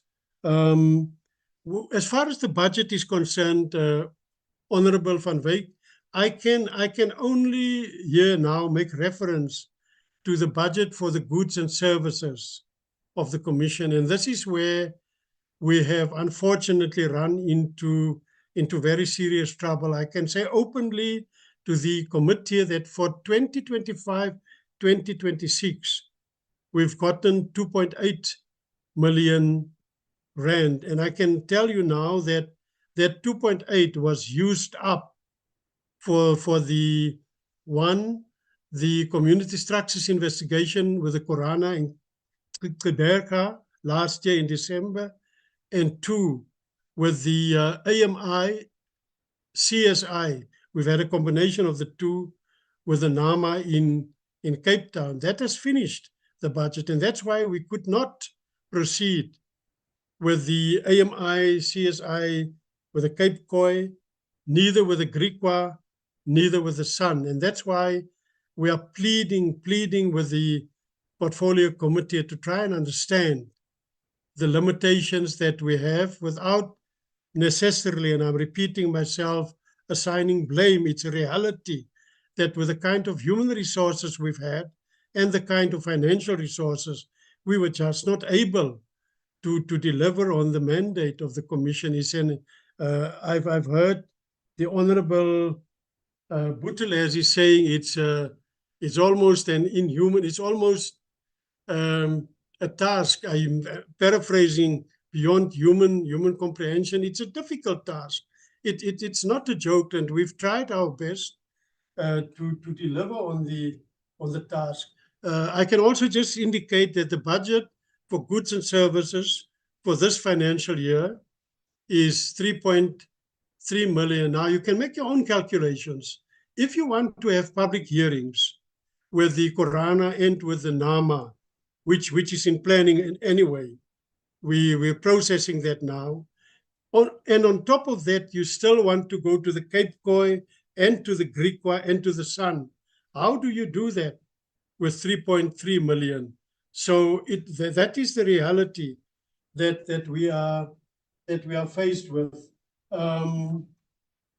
So I've not answered everything. Let me just see, Chairperson, if you don't mind, the specific question posed by Honorable Buthelezi. Yeah, he was making the suggestion that in terms of the presentation, it seems as if the issues raised are mostly internal. You've made reference to the fact that they are of an administrative nature.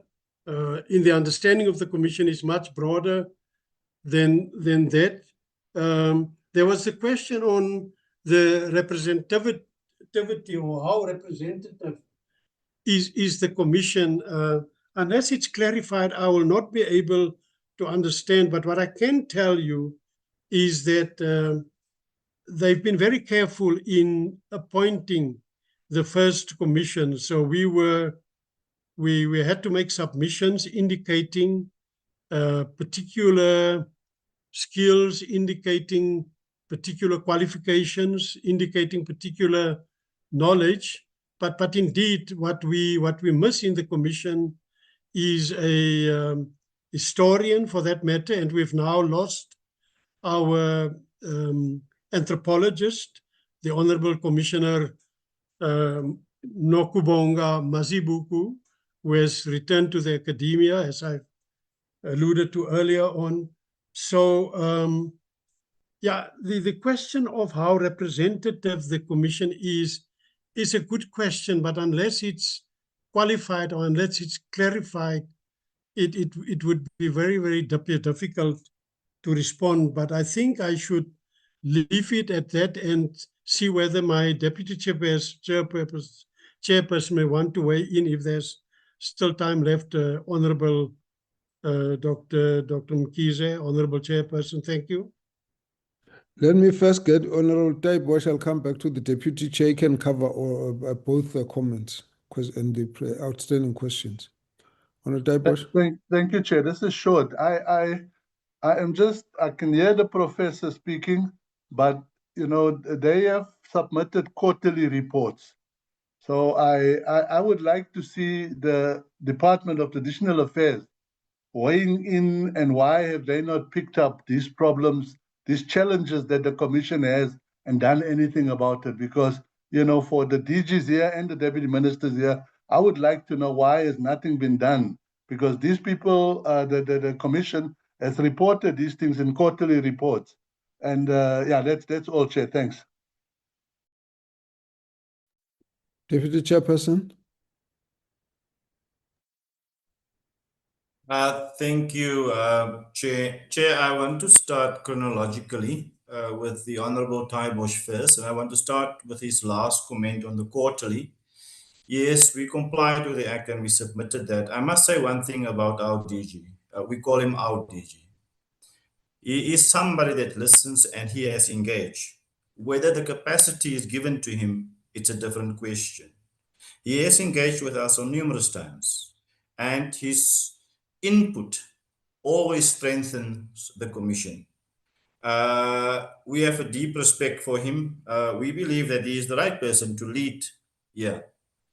But he needs capacity, I believe. That's my subjective view. He can speak to that.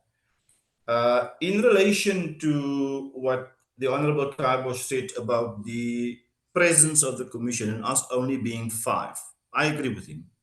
There should be branches of this Commission in every province. The magnitude of the job requires this. I hope in the redrafting it's taken into account. In relation to the CSIs, the Chair spoke to the AMIs, which serves different purposes.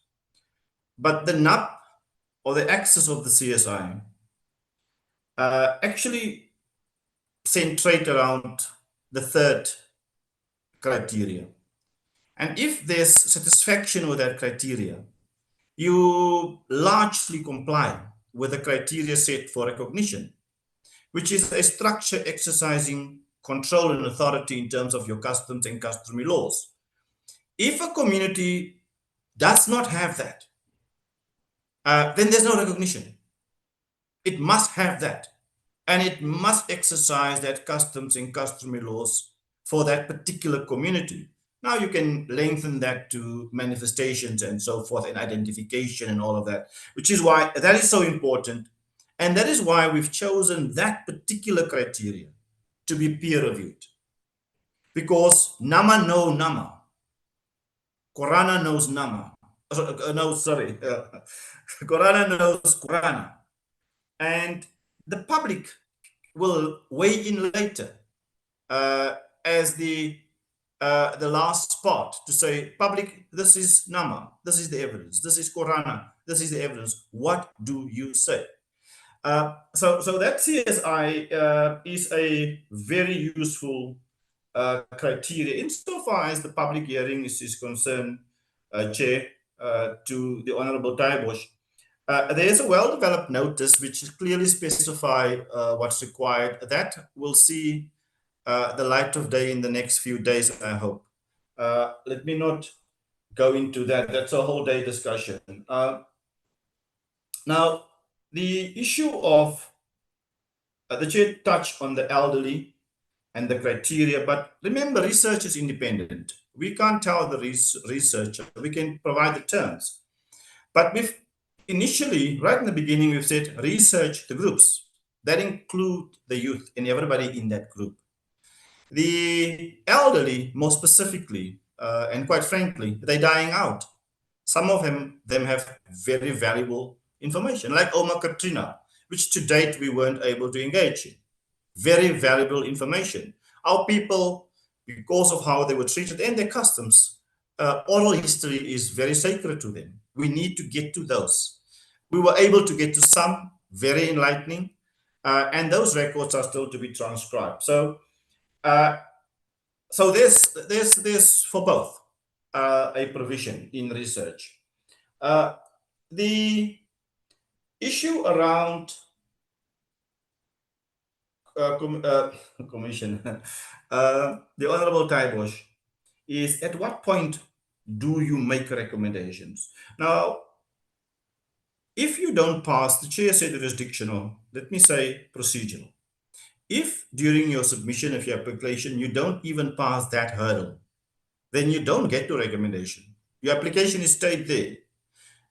One key requirement, you must have authorization from the community to bring the application. A lot of those doesn't have those authorizations. We've been begging for them.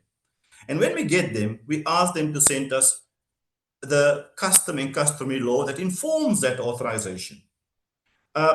We've went beyond that. We've warned some of this might be fruitless and wasteful. But to assist, we have gone with substantive compliance rather than strict compliance. I hope that answers the Honorable Taibosh. I then want to move to the Honorable SHM van Wyk. Yes, I've said this can't be the last meeting. That was the first issue. Deputy Chair, can I ask, Van Wyk had something else to add. Let him add so he can cover everything. Appreciate it, Chair. I'll pause. Thanks. Yeah, Van Wyk, you had an issue to raise. Just top up this, and then we can answer everything together. Okay, Chairperson, I appreciate it very much. The thing is, when a traditional leader has been recognized, obviously that recognition, and I must be rectified if I'm wrong here, but that recognition, it goes with land. So does the commission has the power, the powers to make recommendations with land as well, and not only with a traditional leader's recognition? Does it come with land? And then lastly, Chair, the Commissioner Bennett, I would like to know from him, because he appears as someone who is a very straight talker. I would just like him to ask. I would like to ask him a frank question.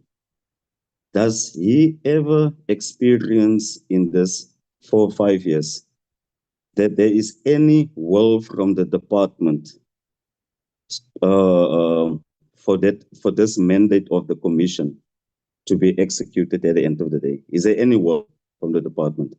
Thank you, Chair. Thank you, Deputy Chairperson. Please proceed.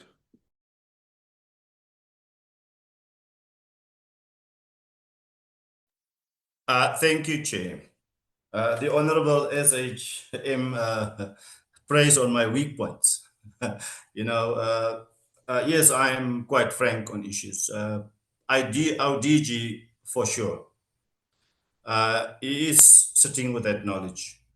As I've indicated before, whether he's capacitated to deliver is a different question. Not in particular to COCTA, but I do have the feeling that we are being set up for failure. And I'm not saying it's COCTA. If you look at the Act, if you look at how it's drafted, if you look at the support being given to the Khoi-San communities from all spheres of government, then it appears we are being set up for failure. That is my frank opinion. Of course, as a commission, we will make this Act as it now stands work until it's amended. If I can then start with the Honorable SHM van Wyk's first questions. There has been times where we've been told that we have not spent our budget. One must put a budget versus a resource. You can give me R1 billion and one person to work with. I won't be able to spend that 1 billion. So those two must match in order for you to spend a budget. So we can't be given millions and not resources to spend that. I want us to be clear on that. Don't give us money if you don't give us resources, because we won't be able to spend it. With regards the two new commissioners, as I've said, we don't know their qualifications. I do know that Commissioner Mpongosi is a lawyer. Commissioner Mokoena, I don't know, but they can speak to that. The kingship question by the Honorable SHM van Wyk. The definition of kingship refers to Section 3. Section 3 doesn't speak about the Khoi-San, speaks about traditional communities. Section 8 speaks to the power of the president with certain procedures to follow to recognize that kingship. It does not give him the power to recognize any Khoi-San. That is not in the Act. So it doesn't matter how within the current Act that request is being advanced. It does not give our president that authority. That's my view. But if you go look at Section 3 and you go look at Section 8, you will not find the name Khoi-San communities in there for kingship or for a king. If you look at the other sections where they speak to the Khoi-San, it's also absent. So if you read the Act as a whole, the Khoi-San royal families that have ambitions for kingships or kings to be recognized under the current regime, you have problems. So that is on the Honorable Van Wyk's questions. The Honorable Buthelezi, thank you for being so short. I always wanted to be so short. The problems are not only internal, they are also external, in that the people that we serve do not have the necessary support. I can give a list of that, not now, but later. How the commission is represented, I'm going to try and answer it through the criteria that the Act stipulates, and that was a very first question of the Chair. Chair, you've alerted us to something that requires our introspection, because it qualifies, it says anthropology, historian, law, and so on. Now, if that composition is lacking, then we're sitting with serious trouble. So we need to look into that. I can say that I'm a lawyer, Prof. Van Harte and the chair, they're not anthropologists. They're not historians. So there is a reason for concern if that is not the position in terms of representativity. I must add, our very first awareness campaign in Cape Town, we were accused by the people to say, why are our people not here? And I said, but we are all indigenous descendant. We are Khoi. We are San. That satisfied them if it goes to that representativity. The issue of Afrikaans, I know that our two commissioners recently appointed, Commissioner Nokwana struggled with that. We've asked for translation services. We were not given that. It's a current problem. Commissioner Mpongosi and Mokoena has indicated that they do speak it, but not as fluent as the ones that have it as their mother tongue. So they do have a appreciation and a command of the language to a certain extent, but they did indicate that they need those services in order to be effective. To answer that question, the genuineness of the applications, I spoke to that when the chair raised that. Our systems are designed. Our DG yesterday in a meeting said, these are rigorous processes. It will lift out the genuineness of these applications. And the commission must be given a chance to properly implement and execute those processes, because we don't want to be challenged. Yeah, well, we want to be challenged, but we want to be successful in fending off those challenges so our people can have continuity. I think I have done justice to the questions. If not, I will clarify. Thanks, Chair. Yeah, Chairperson, Honorable Dr. Mkhize, Pardon me, I think there was a question on whether the recognition of senior Khoi-San leaders also speaks to or includes the issue of land, Deputy Chairperson. Thank you, Honorable Chairperson. If I may, I've made a note of that, Chair. Thank you. Land is not within our mandate. What is in our mandate is to investigate whether the community comply with all of that criteria. Now, heritage manifestations do take us to land. And we had a lot of testimony around we are not being allowed to go show you what is on this land, specifically in the Western Cape. Now, for us to execute our mandate, to understand where these people are coming from, it's important to visit those sites to make sure. I remember the Korana, particularly in the Eastern Cape, struggle with those issues as well. Now, whoever the decision makers are in relation to land must have regard to what we have uncovered, not to duplicate, but maybe just to verify. So in our investigations, we do come across that, but we are supposed to refer those because it doesn't fall within our mandate. Capacity doesn't allow that at the moment. When we weigh through the evidence through a compliance officer and an evidence leader, those must be extracted and referred to the relevant authorities. Thanks, Chair, for reminding me.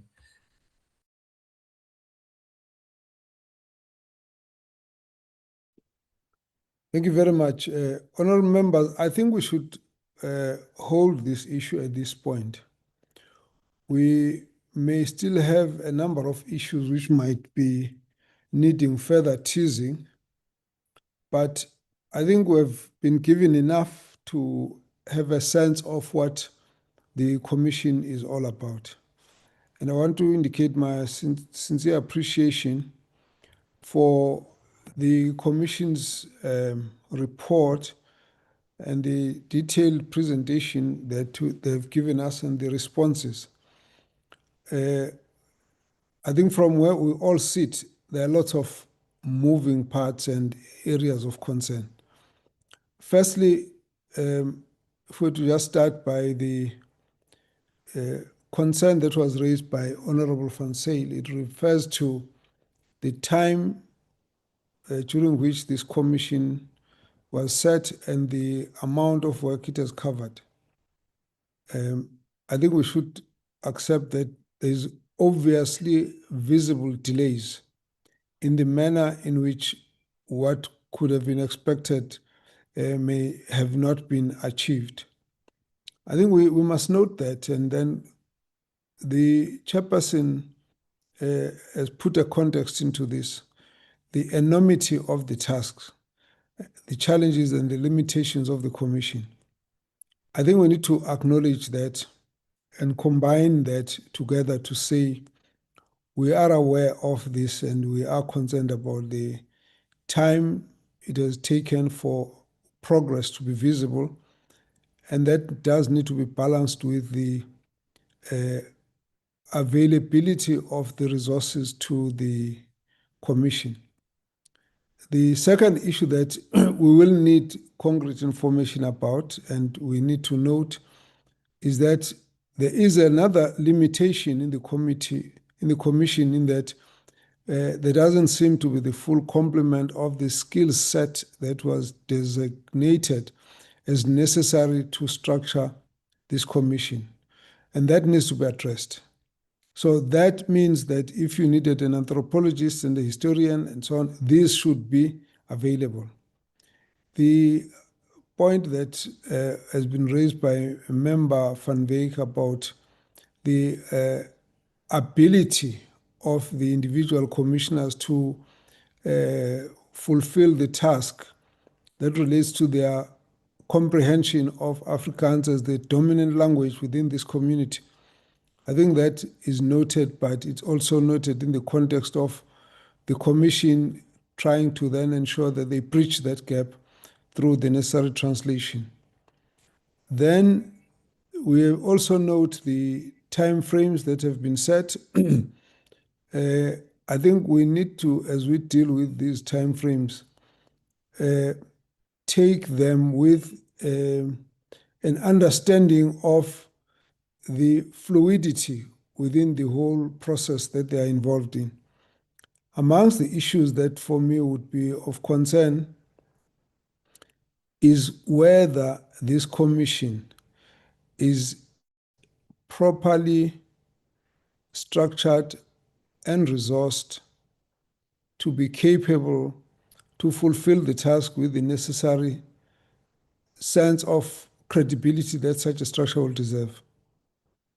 So, for example, the next question of whether, as it's structured, it can prosecute the work within the timelines that are set, it does depend on whether it has the necessary resources.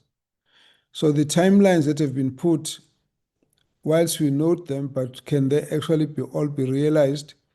That's a question that I think needs to be looked at. But in particular, I think for me, more fundamental is the question of there is no proper reference framework that would actually say, let's take this process forward and measure or gauge every submission against this particular knowledge that is available to the Commission. So the need for a strong, dedicated research capacity becomes important. Now, this committee also spoke about this issue, and we were wondering whether we shouldn't be having it for the portfolio committee actually.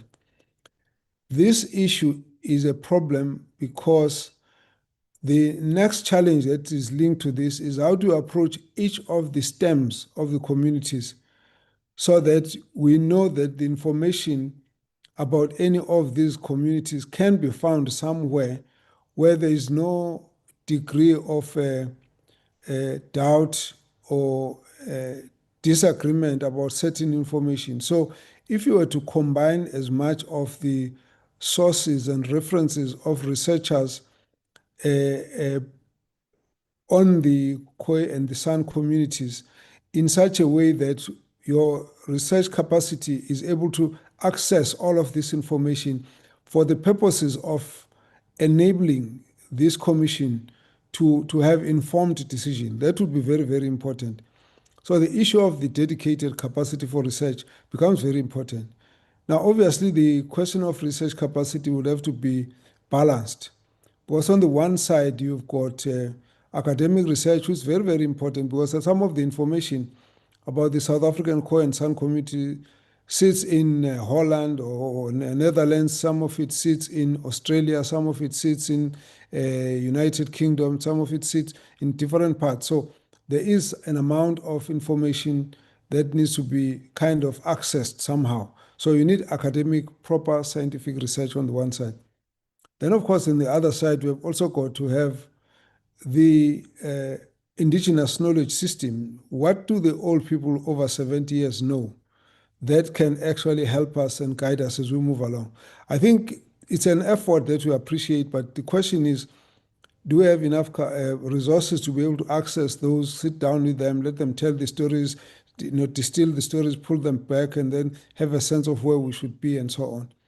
That, for me, is an issue that once we're dealing with this process, we need to know that if it's all scattered, it needs to be rebuilt, it needs to be brought back. And so the focus of research so that you're not going to get a questionable recommendation based on what is your reference point, what information makes you think that the Mkizes are also part of the Khoi and the Khoi group or Cape Khoi and so on. How are you able to just quickly dismiss some of the issues with available information? So that becomes the other aspect. Then a very interesting and important suggestion, which I think needs to be considered coming from Honorable Taiposh.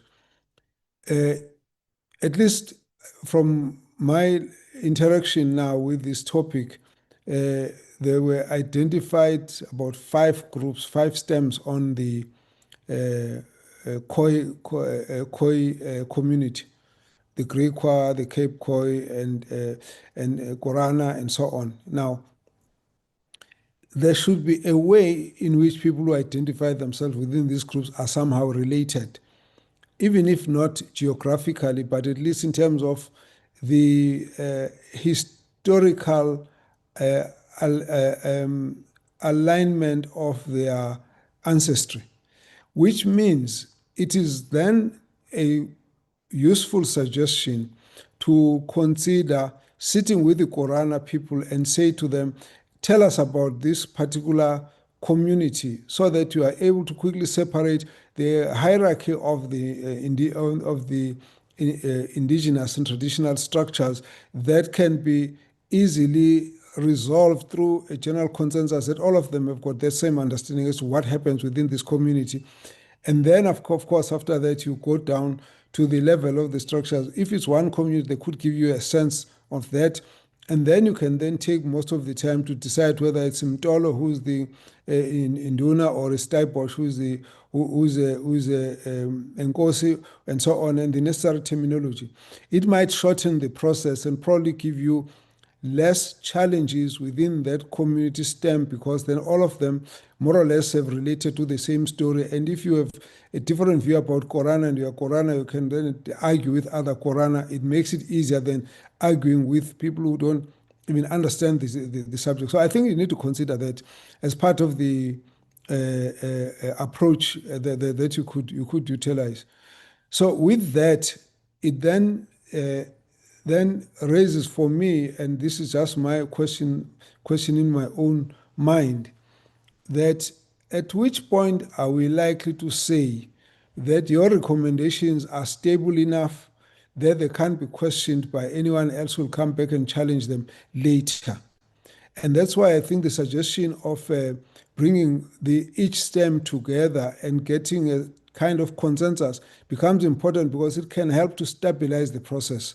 Then you can continue to sift who are the rightful and so on. Because I don't think you'll probably find quite a bit of fraud. People who are interested because they think there's money, especially the younger ones and those from various settings.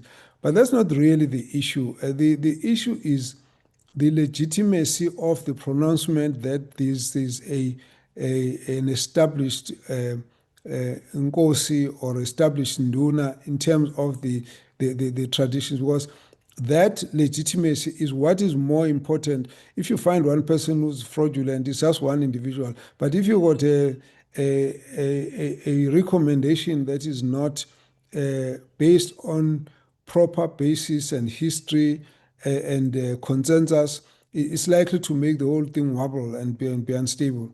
So with all of that, my comment would be, we at this point think we must get the meeting with the minister as a committee. And there is a degree to which there has to be an alignment in terms of how we approach these communities and this issue. And I'm in particular concerned about the next item that's going to come from the Department of Traditional Affairs. That process of finding a representative structure for the Khoi and the San community is bedeviled by the fact that there's a contestation about the authority or the authenticity or the legitimacy of whoever is being made to submit the name to choose the representation. So it's going to take us a while before this whole thing gets to be stable. And all of this, for me, is a challenge if you look at it in relation to the bill that is coming. And to what extent can this bill, the NTKL bill, be bogged down by the fact that these issues are still not clear? And that, I think, is what we need to keep in mind when we discuss with the minister. So those, for me, would be the kind of way of looking at these matters and saying we do appreciate the amount of work that's being done by the Commission. We do appreciate the challenges that you are finding yourselves with, but we also appreciate the enormity of the problems that are in the field, the entire field that you're trying to deal with, because it's going to be work that you're doing now. Those will come in the future will find it easier because there have been some background work done, so direction will be easier. Right now, we're trying to pull a lot of things together. It's going to take us quite a while to get it to be stable. In fact, I was even wondering, and maybe we can talk about this later, whether in fact there may well not be a need to identify issues which, whilst they're important, but they need to be clarified. They don't need to bog down the amendment of the bill, so that they can be dealt with separately through a slightly different process. And I think the committee must keep those issues in mind. Honorable Daibosh. Thank you, Chair. Sorry, I don't want to belabor the issue, Chair, but I'm just, some things that we haven't touched on that goes with the land. Besides the land, there is the benefits of housing or a palace, should we have a king or a queen. There is, I'm just trying to make the committee aware of what is the benefits for kings in terms of traditional leaders. There is vehicles, there is cattle, there is, there's houses, there's those kind of things that we should also be cognizant of when we look at the bill in its full. Is there going to be a handbook that's going to be talking to these things, or how are we going to implement these things when we look at, let's say we do appoint somebody as a king? How is he going to get access to these things? It's not captured in the bill currently. So, yeah, I need to know how are we going to address. Thank you, Chair. Okay, I think let's note those issues as will be ancillary matters that will come with the recommendation, that are not all fundamental at this point, although quite important. There's a point that was you raising, but which was also raised by the Honourable Van Wyk, and the Deputy Chair tried to deal with it, and that's the issue of the land. What we have not discussed here is the anomalous situation of the Khoi and the San community. For most of the, let me say, the existing traditional leadership structures, there's a territorial jurisdiction associated with the appointment or with the appointment of a king or a Nkosi, except for a few instances of what they call landless Nkosi. Now, that issue probably in the Cape, in the Western Cape, and the rest of the provinces, maybe except maybe for the Northern Cape, but most of the other provinces, is very much likely to be a very challenging and controversial issue, because the people are going to designate themselves as traditional Khoi or San community when they are already occupying land that's got another jurisdiction over it. When they're occupying a land which has got no common loyalty to the traditional leadership proposed with some of the people who are part of the same area. So, for example, if you went to the Eastern Cape and there's the land for Amampondo, for example, most of the people who are there will accept that they live under Amampondo, whether they are in Mpondo or not, but they live under that, so that's understandable. But what is not conceivable is that you can actually have under Amampondo kingdom, another kingdom of Amazulu superimposed on the same jurisdiction, on the same people. There'll have to be, territorial separation of the jurisdiction of those individuals. So that issue may not have arisen because the Commission was not asked to focus on it, but it will be inevitable that that matter will have to be addressed before you actually implement that recommendation, because you're going to have to define the territorial jurisdiction of the traditional leader that you designate. And if not, you're going to have to also classify them as landless, and therefore, how do you deal with it? So it will come in as well. So the question arose from a slightly different angle, which says, how do we know, how do people know what the law says so that they fill the form properly? that becomes a challenge, because what is going to happen is that what we put into the law is what's going to define what we get on the other side.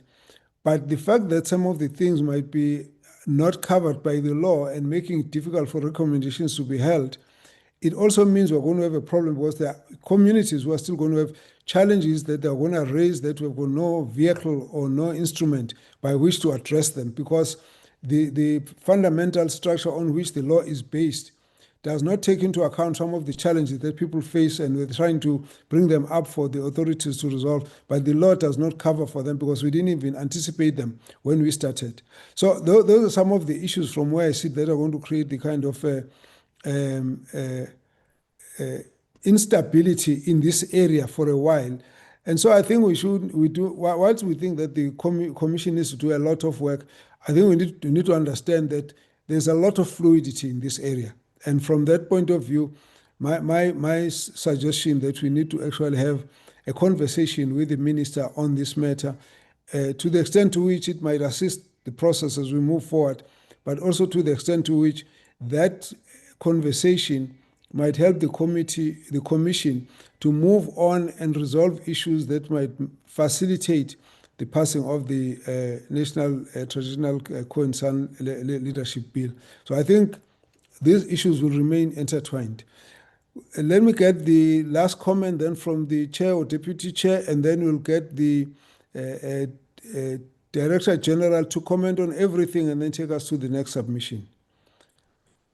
Whoever will start, chair or deputy chair, and then we'll close from there with the DG.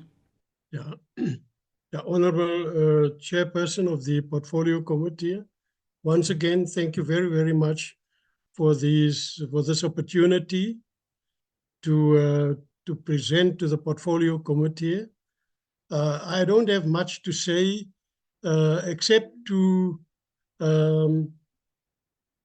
emphasize that it might be important not only for the meeting with the minister, but for, as suggested earlier, that we should try as a Portfolio Committee and a Commission on Khoi-San Matters to meet as soon as possible and to further deliberate on some of the issues that came up. And there are some that we have omitted, that we have left out.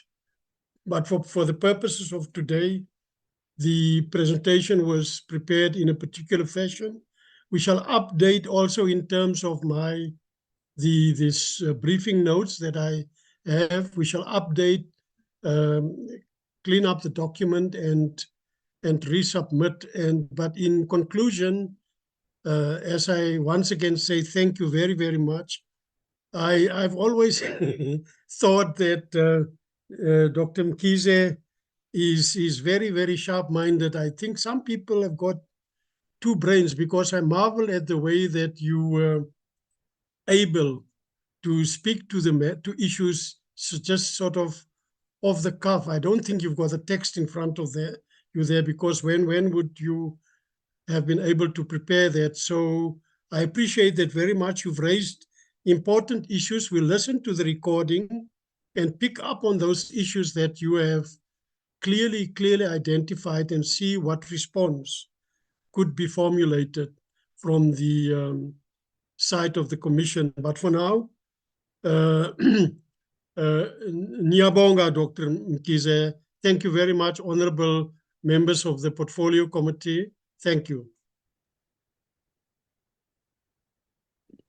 Thank you very much. Thanks. Yes, let's get the Deputy Chairperson to come in. Thank you very much. Thanks, Chair. Chair, all I can say is our Chair has captured that perfectly.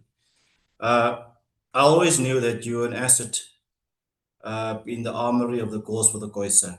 You have captured it and you understand it quite well.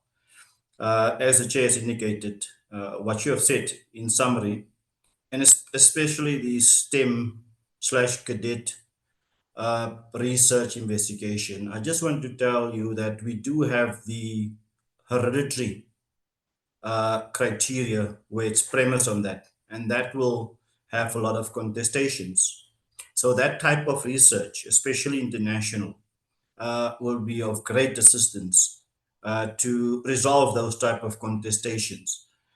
Some of these leaders, however, has centuries ago established themselves.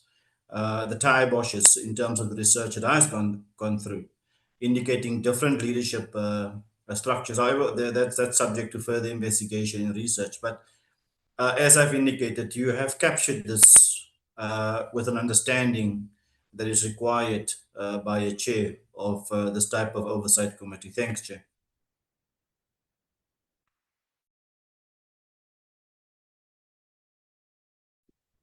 Thank you very much. Thanks for all the comments and thanks for your kind words. Let's proceed. I think the Director General will have to come in, but just as a matter of interest, because I learned a lot from the one summit where we were having this discussion. And this is a matter that I think you're likely to come across, and it will actually be quite a hot issue because there is a degree of what I could call a rise of maybe, let me call it maybe nationalism in a way. There are younger people who are really not concerned about the strict, rigid definition of Korana, Griqua,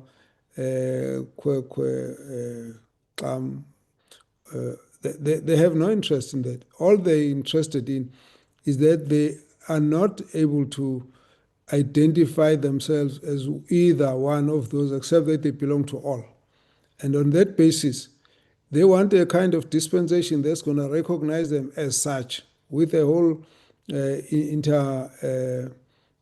integration that has happened, and therefore are not necessarily loyal to a particularly hereditary bloodline or chieftain or kingship or chieftaincy and so on.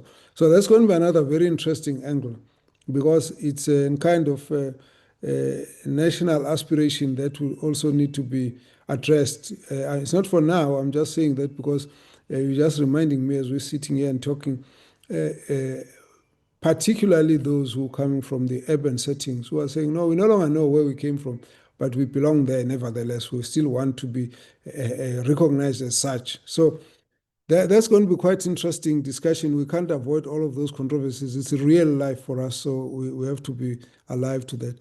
The Director General, please come in on your comment on this issue and then submit on the next issue. The members of the Commission, don't leave. Just listen through this whole discussion, because I think all of these things somewhere along the line end up getting all linked up, at least from the point of view of the report. Maybe when it comes to the issue of the customary initiation, you could then be excused. But on this one, I think you should just listen through. Please continue. Please come in, Director General Dipofa. Thank you very much, Honorable Chair, honorable members of the committee, the members of the Commission as well, and colleagues on the call. Chair, we've taken note of the issues as raised, and the need for an audience with the Minister to take forward some of the discussions. And I think that will then also provide an opportunity for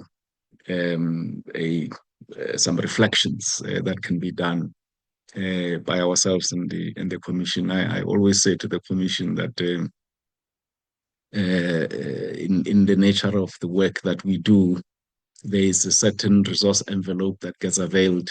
We will not be able to do everything, given the threshold of resources that we have, but we have to be realistic enough and say we'll do the following things.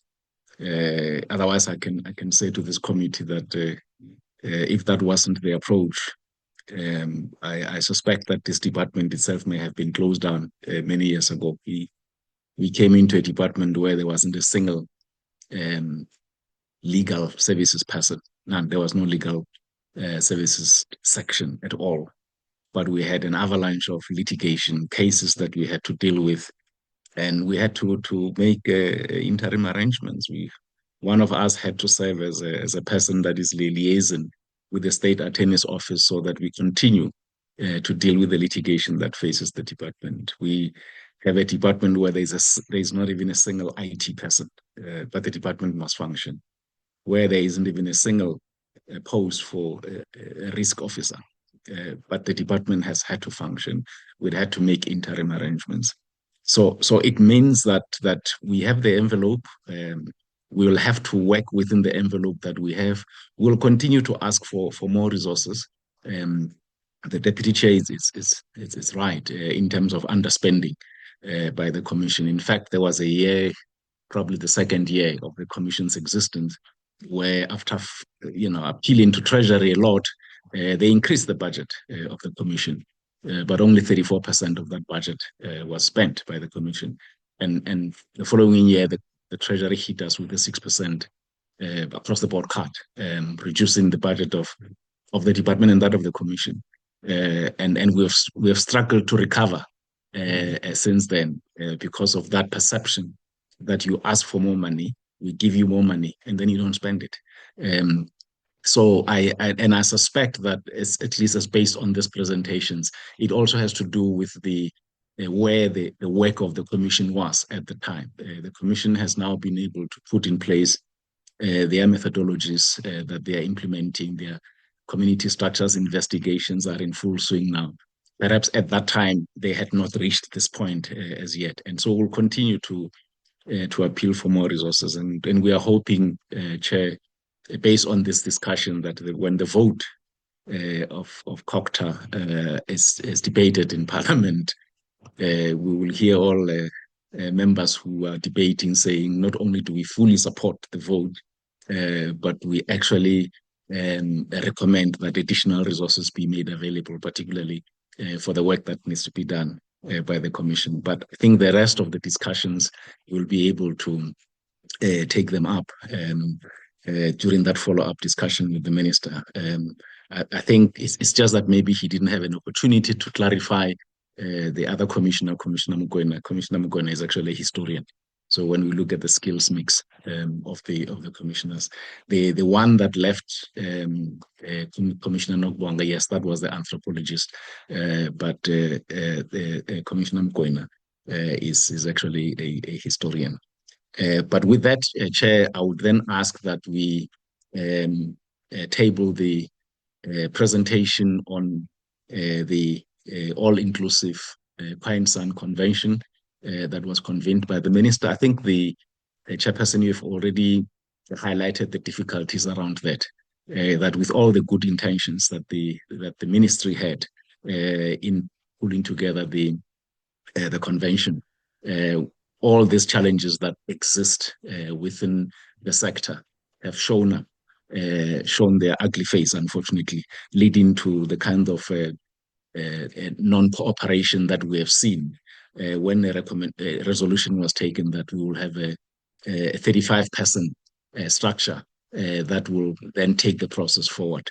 So with your permission, Honorable Chair, we will then, and I will be led by DDG Shandu there on that brief presentation on the all-inclusive convention, and then the one on the customary initiation will come afterwards. Thanks, Honorable Chair. You got 15 minutes for each one. Each one will take 15 minutes, do one after the other. Then we will start the discussion. Thank you.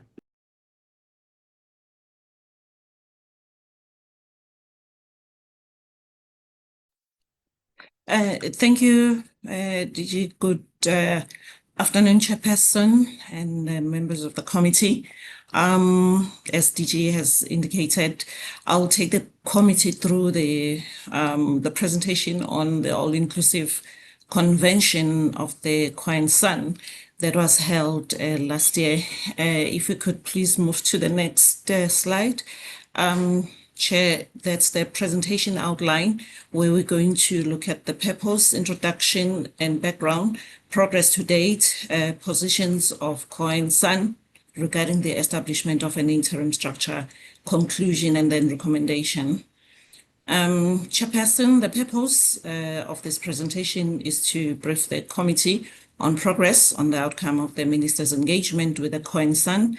And if we can move to the next slide, we're indicating the Chairperson that the Khoi and San all-inclusive convention was held on the 14th to the 16th of February. It was at Beechwood Hotel, and In attendance were members of the Portfolio Committee, led by the Honorable Chairperson, as well as Khoi and San groups, as well as other NGO and forum representing the Khoi and San Matters.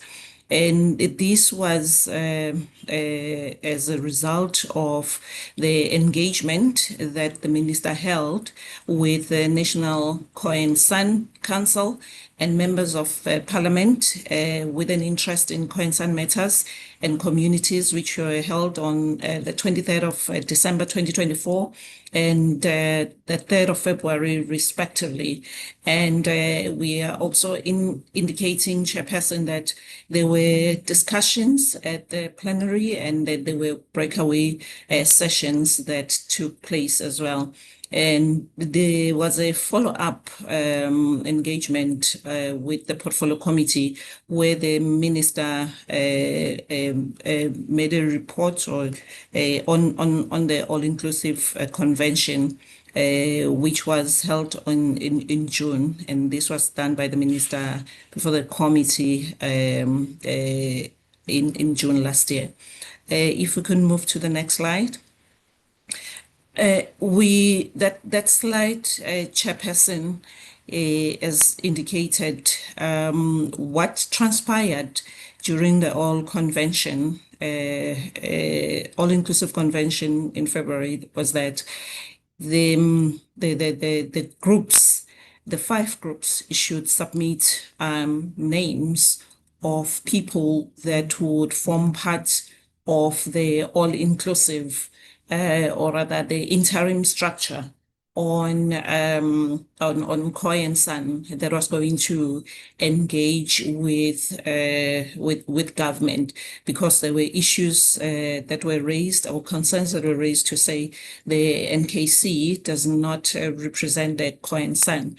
So what happened was that the department wrote letters to the leaders of the 5 groups that we were furnished with, and instead of the 45 members, or rather 35 members that we're supposed to have, we received 42 names, and we are giving the organizations that provided the department with names of people.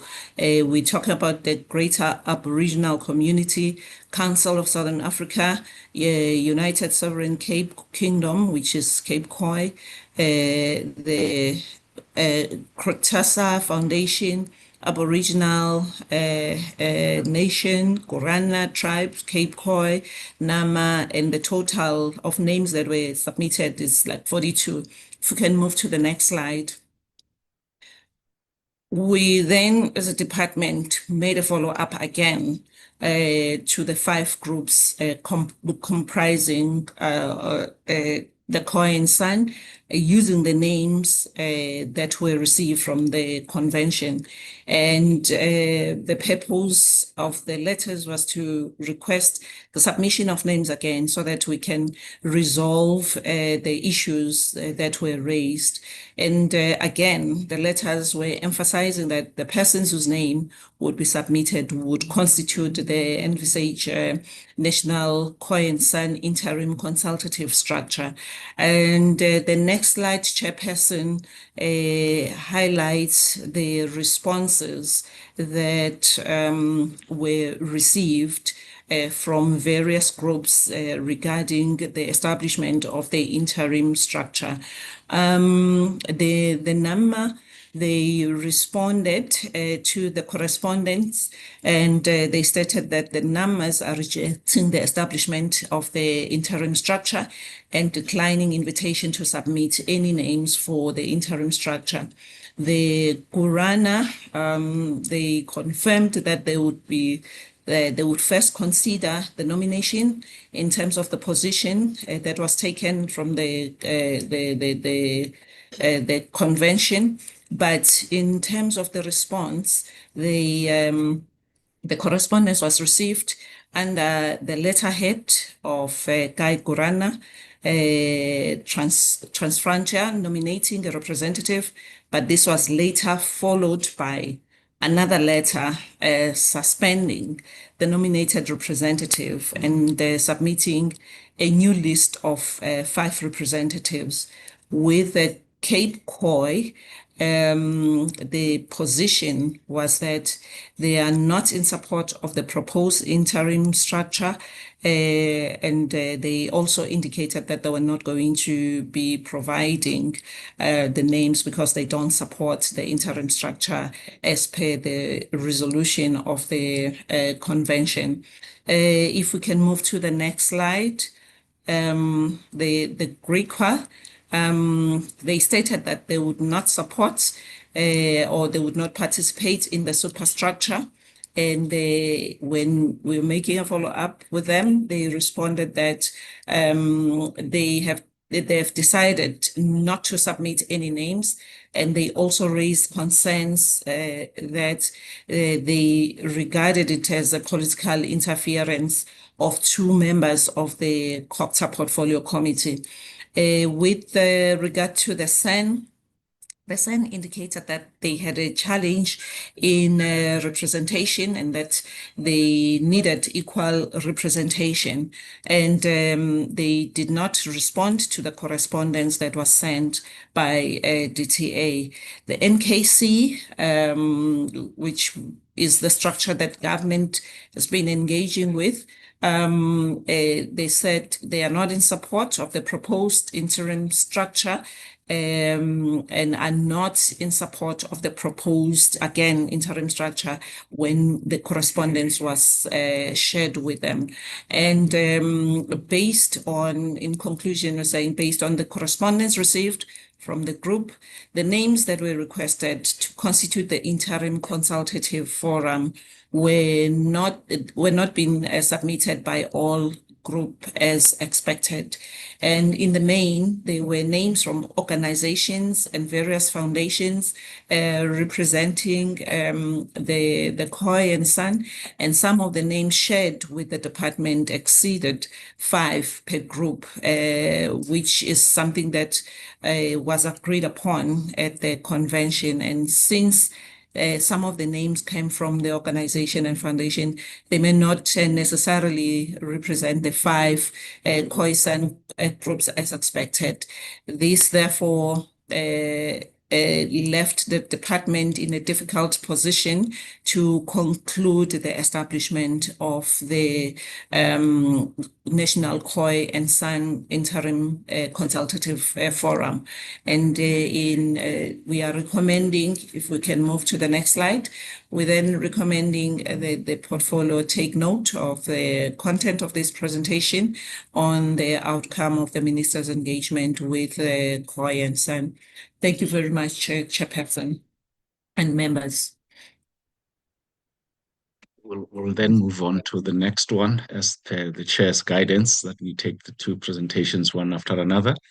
If we could be assisted with the one on customary initiation. I should indicate here that we were going to be joined and led by Deputy Director General Shruti Mohaladi on this, but she's having connectivity challenges in Mpumalanga, where she's meeting with our provincial counterparts that side.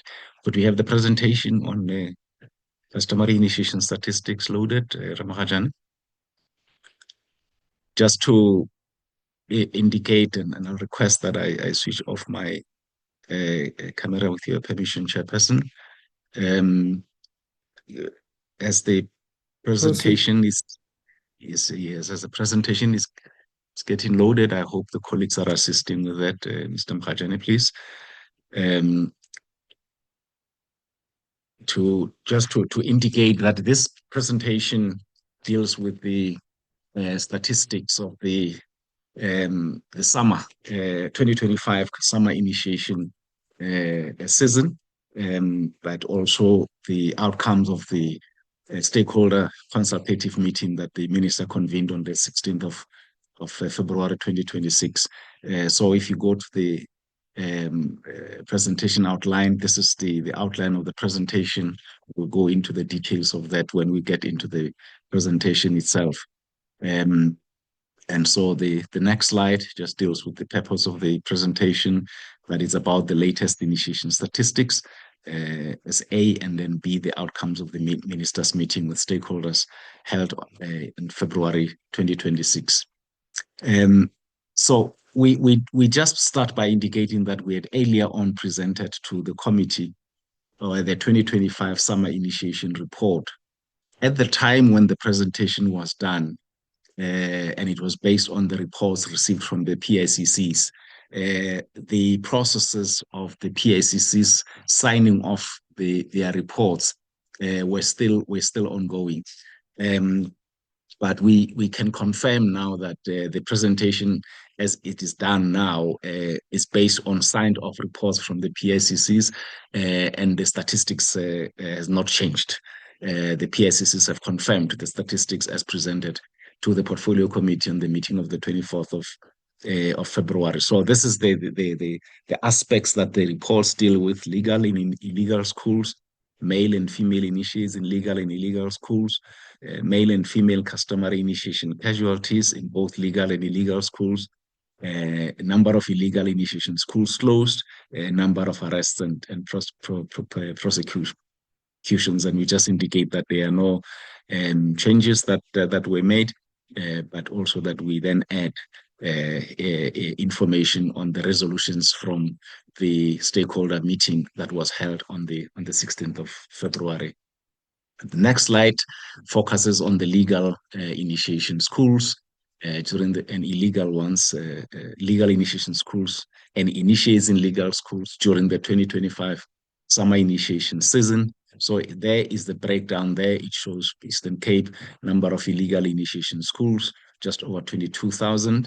In KZN, there was no initiation during this last summer initiation. That's why we have 0 there.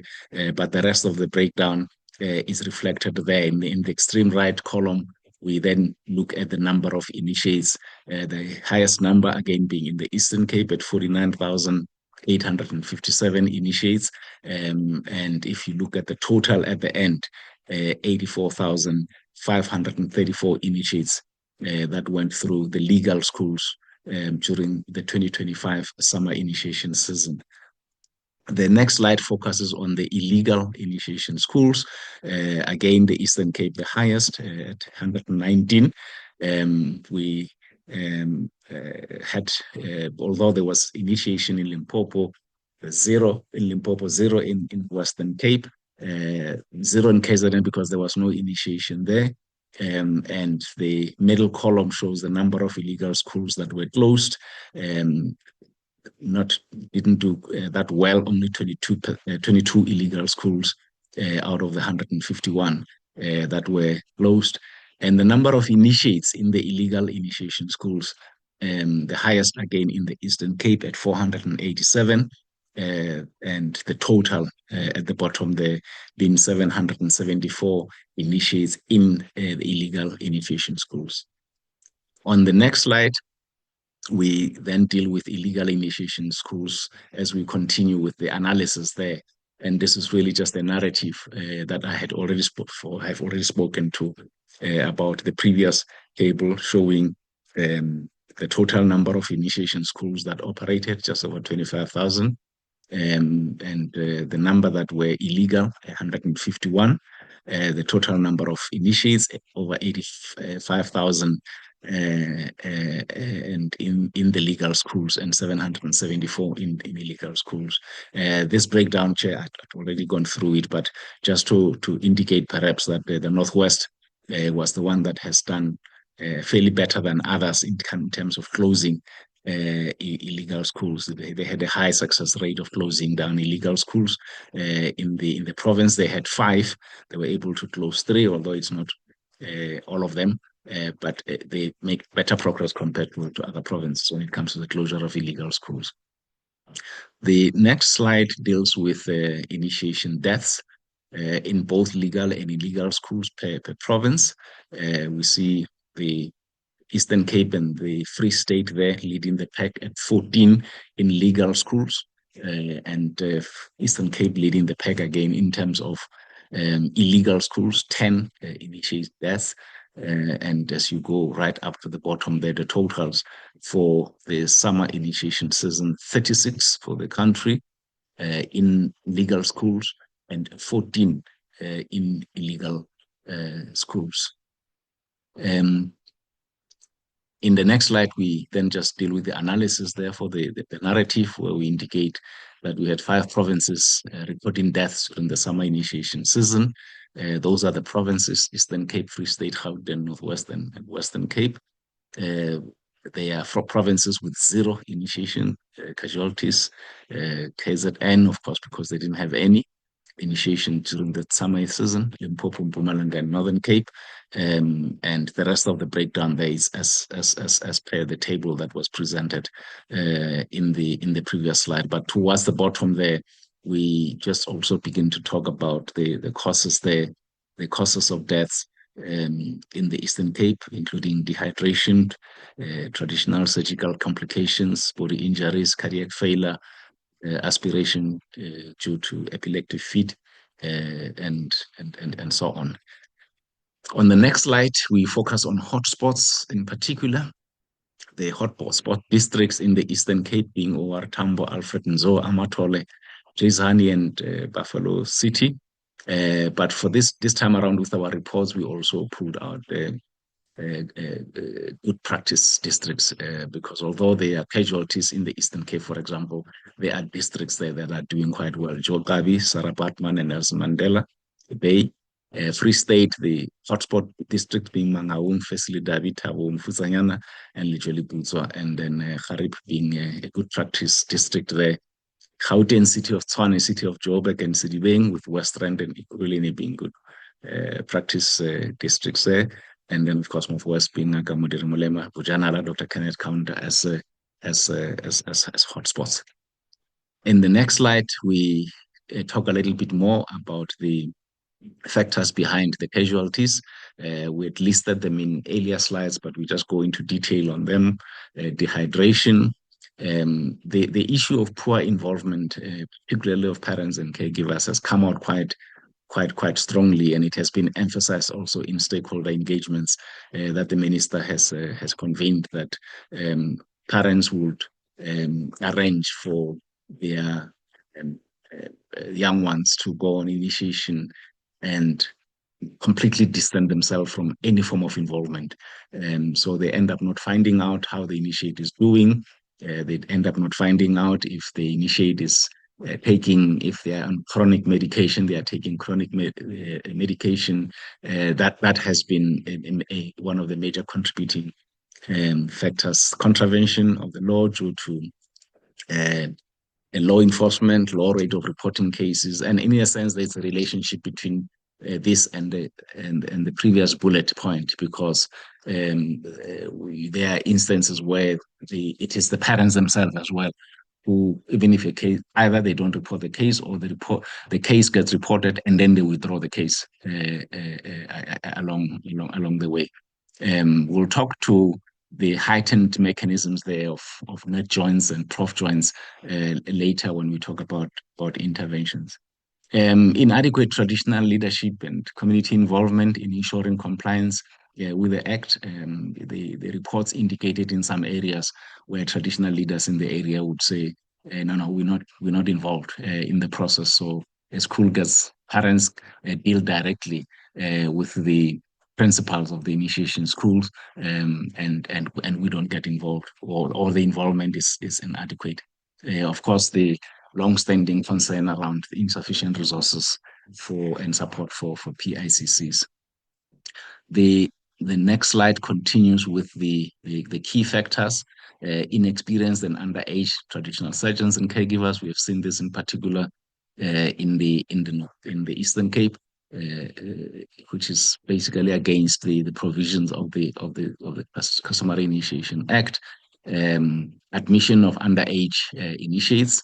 We've seen that taking place as well, and of course the recurring problem of illegal initiation schools.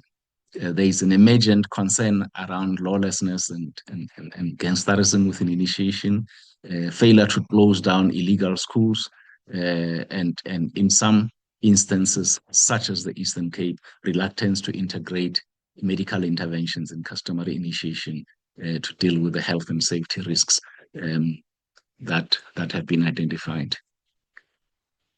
We then move on to the stakeholder engagements on the next slide that took place on the 16th of February.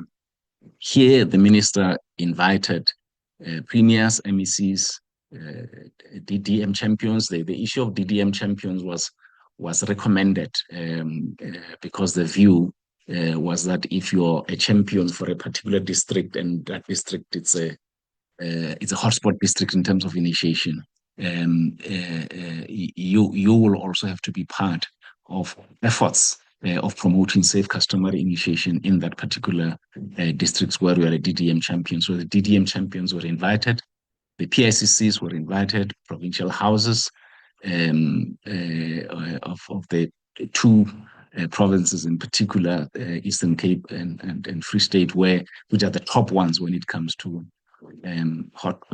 casualties, as well as relevant ministers, health, police, justice and constitutional development, basic education, NPA, New York, and the National House. And the meeting was sought to discuss and agree on interventions to be implemented. On the next slide, we then just indicate the resolutions that were reached at the meeting: strengthening of law enforcement through establishing a team of senior officials from the justice cluster departments to look at the possibility of amendment. It was a strong recommendation made that should look at a possible amendment of the Criminal Procedures Act to classify initiation deaths as murder or culpable homicide. We've already had an engagement with our counterparts in South African Police Service on this matter. We now working towards a meeting with our colleagues in Department of Justice and Constitutional Development as well in this respect. Activating net joins and prof joins and amendment of the Customary Initiation Act to strengthen law enforcement. In the APP that we presented to the Portfolio Committee, we indicated that this will be a project, the amendment of the Customary Initiation Act. It's a project on our APP for 2026-2027. Massified awareness campaigns, which will be targeting parents, caregivers, principals of initiation schools. Establishment of a team of medical professionals who are from initiation schools so that they can be available and accessible to PICCs during the season. In all the good practice districts that were reported on in that document, such as Jogabi, such as Karib, one of the outstanding factors there is the establishment of local initiation committees or forums to strengthen inspection. And we are saying that it was adopted as a good practice that in all the other areas where customary initiation is being practiced, the establishment of local initiation committees and forums should be facilitated, and the PICCs are taking that work forward. Of course, addressing the non-involvement of traditional leaders initiation within their areas of jurisdiction, so the houses, both national and provincial, were encouraged to facilitate that process. That there should be a cut-off date for the registration of initiation school services. And the concern here, particularly about the Eastern Cape, was that the initiation season starts and halfway through the initiation season, the process of still screening and registering new intakes still continues. And the concern was raised that then you actually don't have a sense of the numbers that you're dealing with because it's a moving target. If up to a month before the initiation season closes, the door is still open for new initiates to be enrolled. So there should be a cutoff date where we know that by this time we are now focusing on monitoring and supporting the initiation programs, as opposed to still focusing on screening and registering new initiates.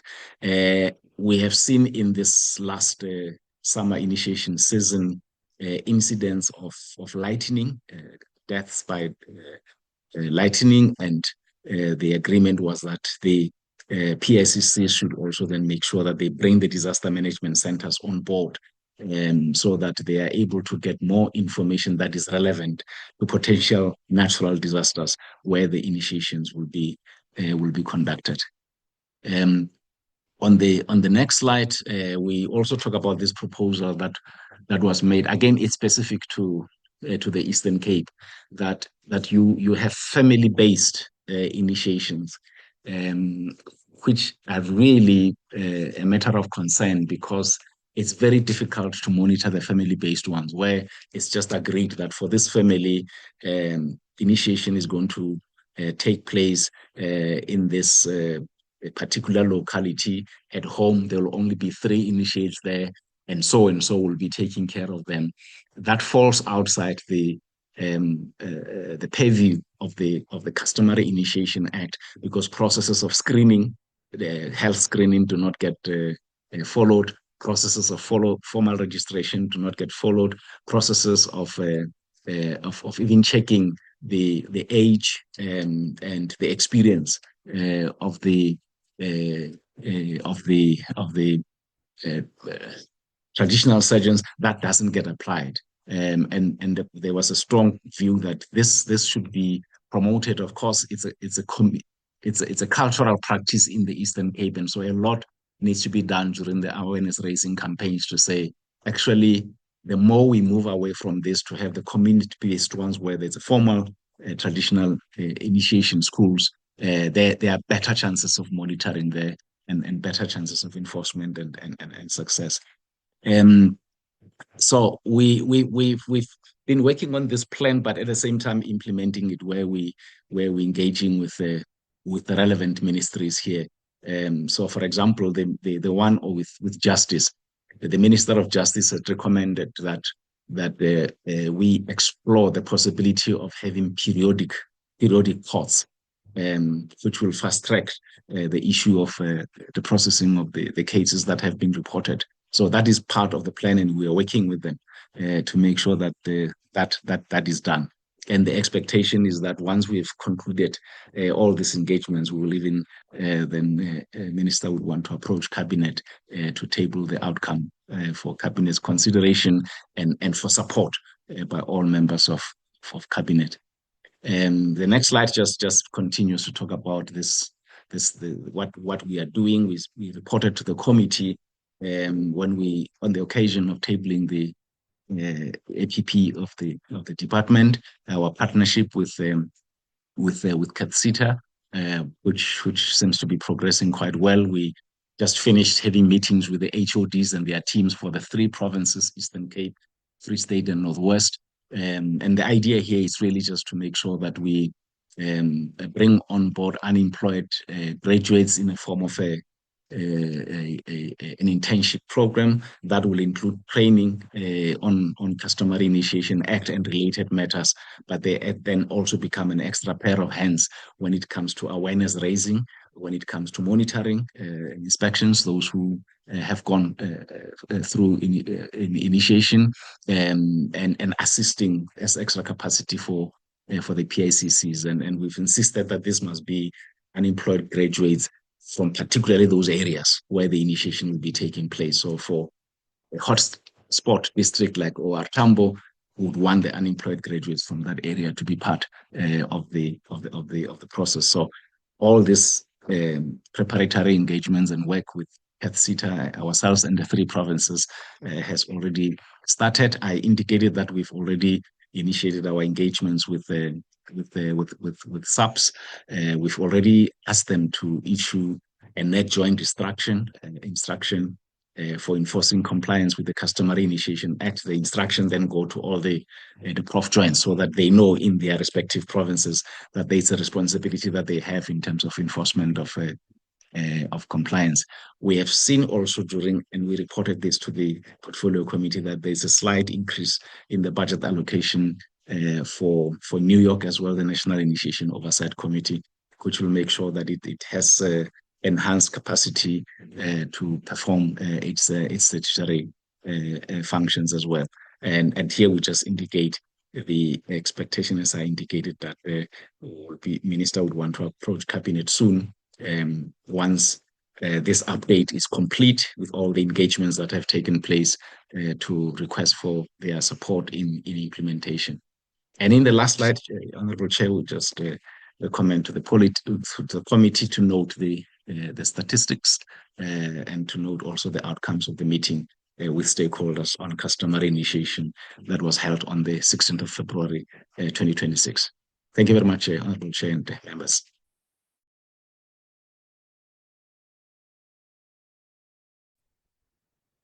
Thank you, DG, and thanks to DDG Shandu. Can I just, at this point, just invite the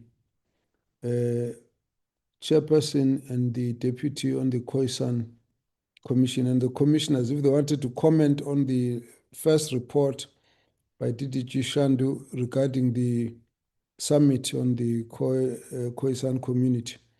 If you got any comments to make on that issue, then we will excuse you after that. Any of the commissioners?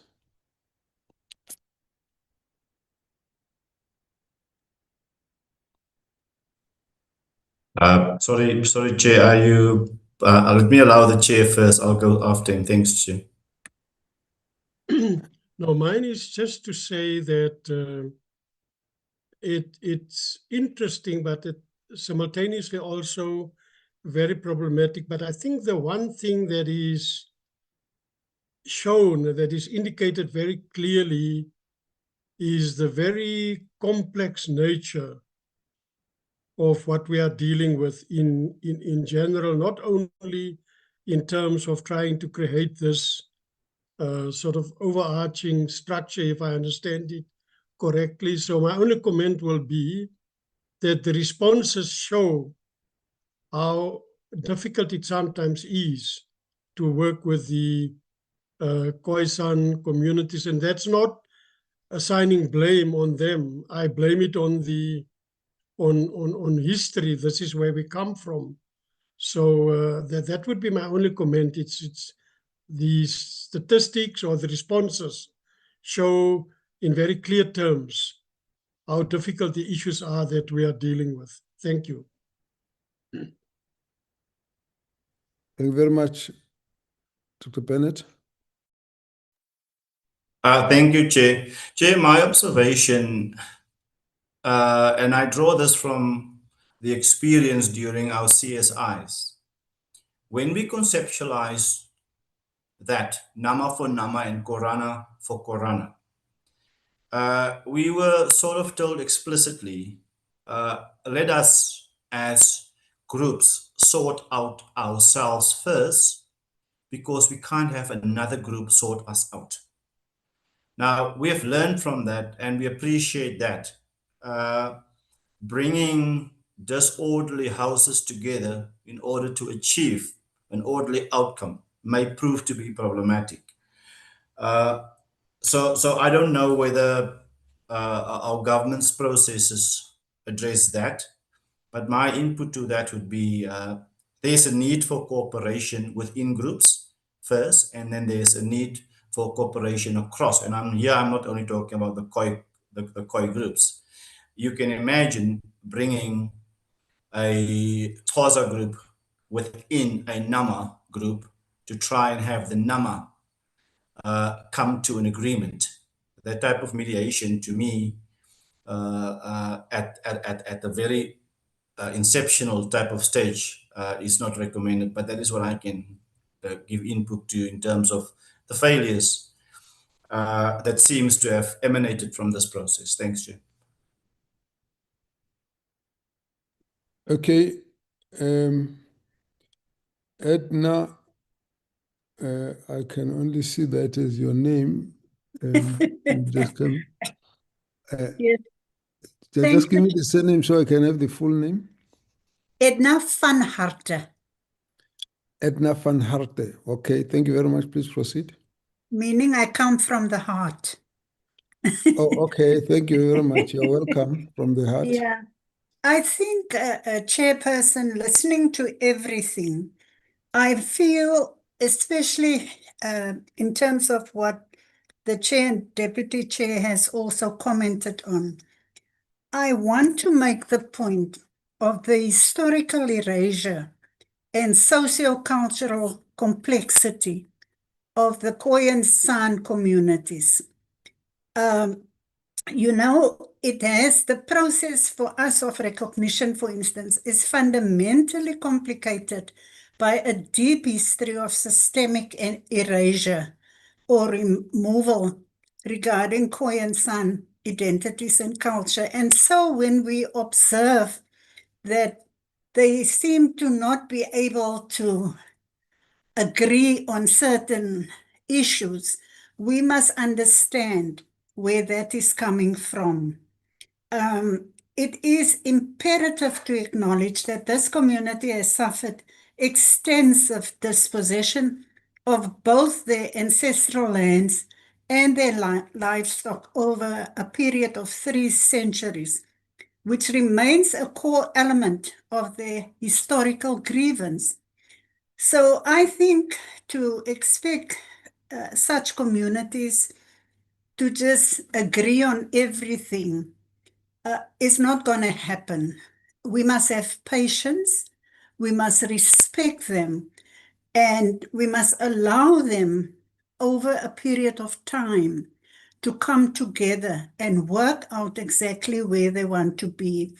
I think unlike several other traditional communities also, such as perhaps I'll use Venda because my husband used to work there, my late husband, they are largely concentrated within a specific geographical area, whereas the Khoi-San are dispersed across multiple provinces.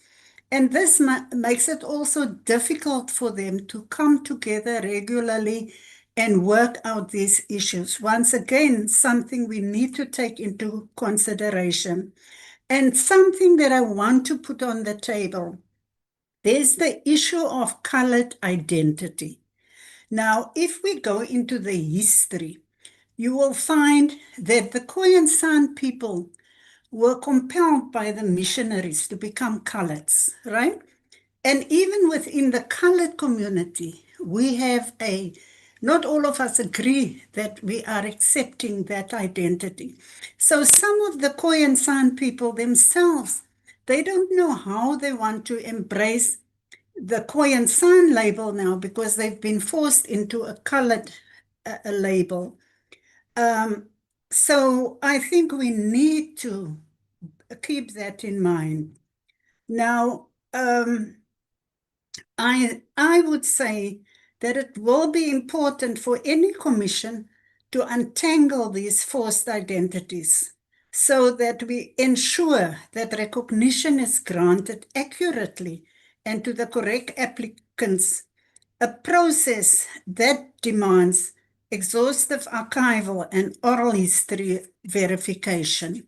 So I am pleading for that, sir, that in any work that we do with the Khoi and San, whether it's the government themselves or the commission or whoever, we have to also remember that a number of these Khoi and San people do not accept the act. They say it straight out. They don't know why they have to apply for their identities. They know who they are. And we have examples of how they then decide not to work with certain structures. We saw it in the 36 applications that we have. We saw it in the people who went to sit in front of the union buildings, demanding to work only with the president.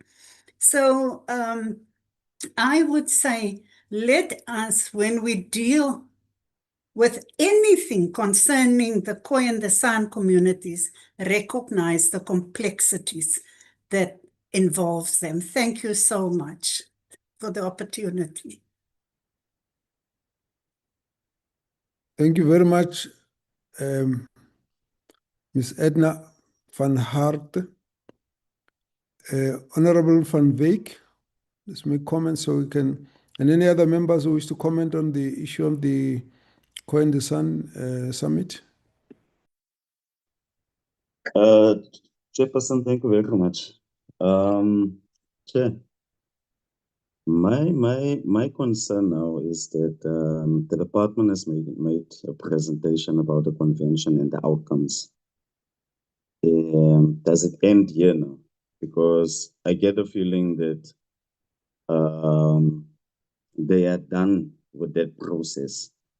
Because yes, indeed, right after the convention last year, most of the groupings said that they are not going to submit names. But on the 21st of June last year, 2025, the minister presented to this committee that they did get names, which means there was a will from the Khoi and San groupings for this interim consultative structure. So there was a will. So this presentation, I don't know, did I not follow well, or did I not understand it fully? But it seems like this presentation is saying that all groupings doesn't want to give names. But on the 21st, the minister said that there was names. The presentation also says that there is 42 names. So there is a will for them from their side for this interim structure to consult with government, not only COCTA. That was the idea of the convention. So we must consider that names of people, of the Khoi and San leaders who are willing to work with government. Not all of them wants to work with government. And Commissioner Edna van Harten, her input was now very informative of what is happening in the Khoi and San communities. And I agree with it fully. That is why I also want to bring up the fact, Chairperson, when I posed a question to the president inside assembly, I was asking her about the underfunding about the commission of the Khoi and San Matters. With his response, he suggested that the Khoi and San leaders must be workshopped so they can understand government processes.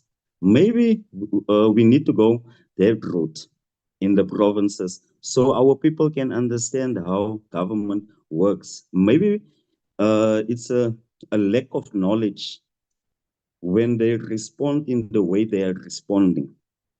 So, Chairperson, from my side, I would like to suggest that we continue with that interim consultative structure, that we come with workshops as the president of this country has proposed. And lastly, Chair, the minister at the convention, he said, no, he didn't propose. He said, he is going to come with a forensic investigation to the BioTrust funds.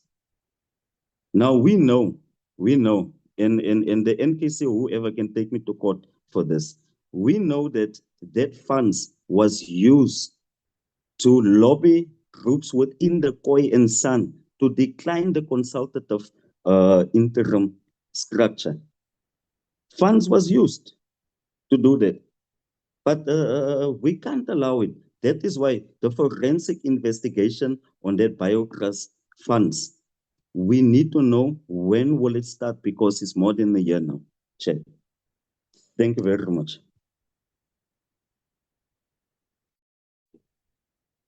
Honorable Tebosh.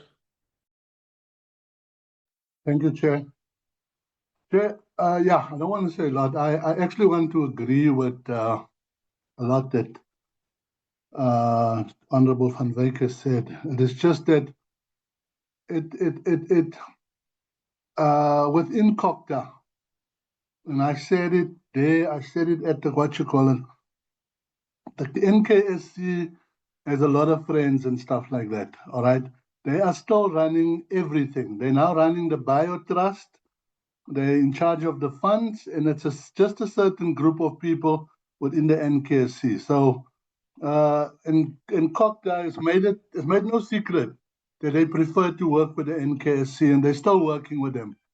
They are in charge of the rooibos and all the biodiversity trust funds. And even though the funding or the whole, what you call it, doesn't lie within COCTA, it lies within the Department of Forestry, Fisheries, and the Environment. However, this thing of the superstructure should be left with the Khoi and the San people to sort it out. It mustn't go to COCTA. Let us sort out our own structures. But because it goes to COCTA, a lot of things are not being done or not being said to people. Let us give us back to us. Say, you guys come with the structure, and then we will, because we know how to deal with our own people. All right, we know who's legitimate and who not. I mean, I looked at the presentation there earlier on. A place like Gexa has got one person that runs the whole country. Why should they have 5 people? All right, an organization like Gexa. So that responsibility should be given to the Khoi and the San leaders and say, go sort yourselves out and give us a structure within the 5 main groupings, 5 people each, and then outside of the 5 groupings, those organizations that are there, give them 2 people each, and you come with 35 names and you sort it out. And that's the structure that we'll work with.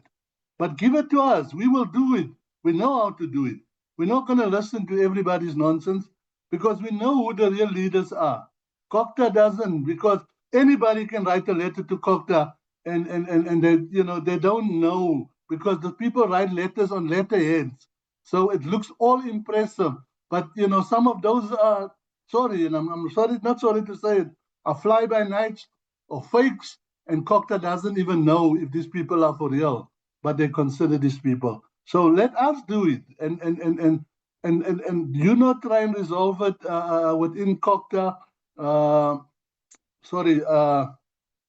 COCTA structures, because you don't know all these people. We know them.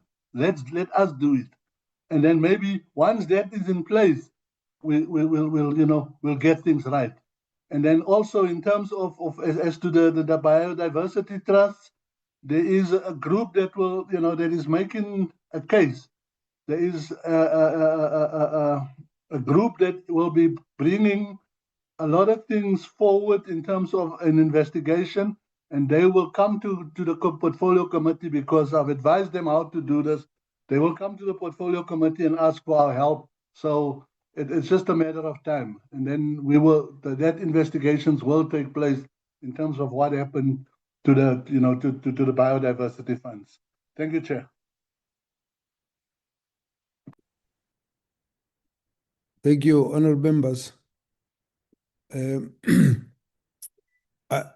Thanks to the members of the commission for the comment. The reason I thought you should stay in is just to have a glimpse of something else that's happening in the Khoi and San community. You will notice that a simple issue of designating leadership has dragged itself longer than you would have expected. All we needed was nomination of 5 people. That attests to the complexity of the matter of the community, the Khoi and San community leadership issue.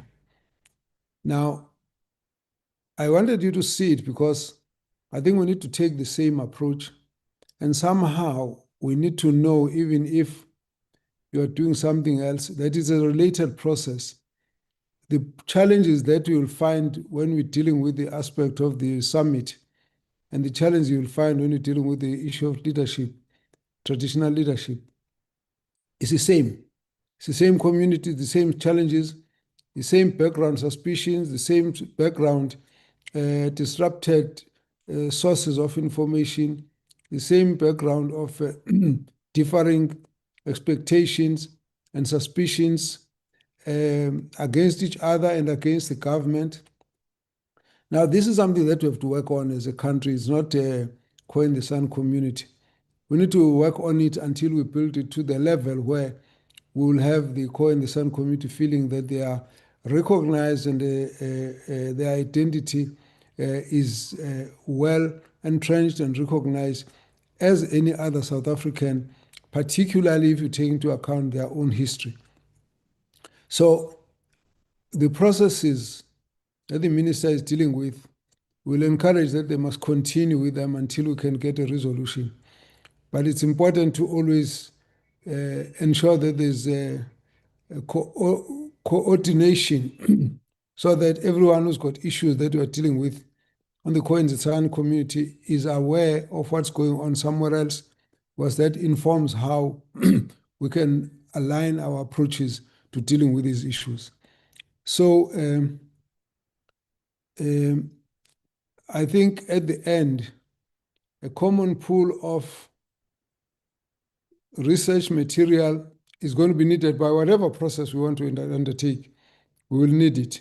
So we need to actually build this as a very strong resource base on which anything that's got to do with the Khoi and San community will be found and can also be deposited for future so that we can stabilize the community right across.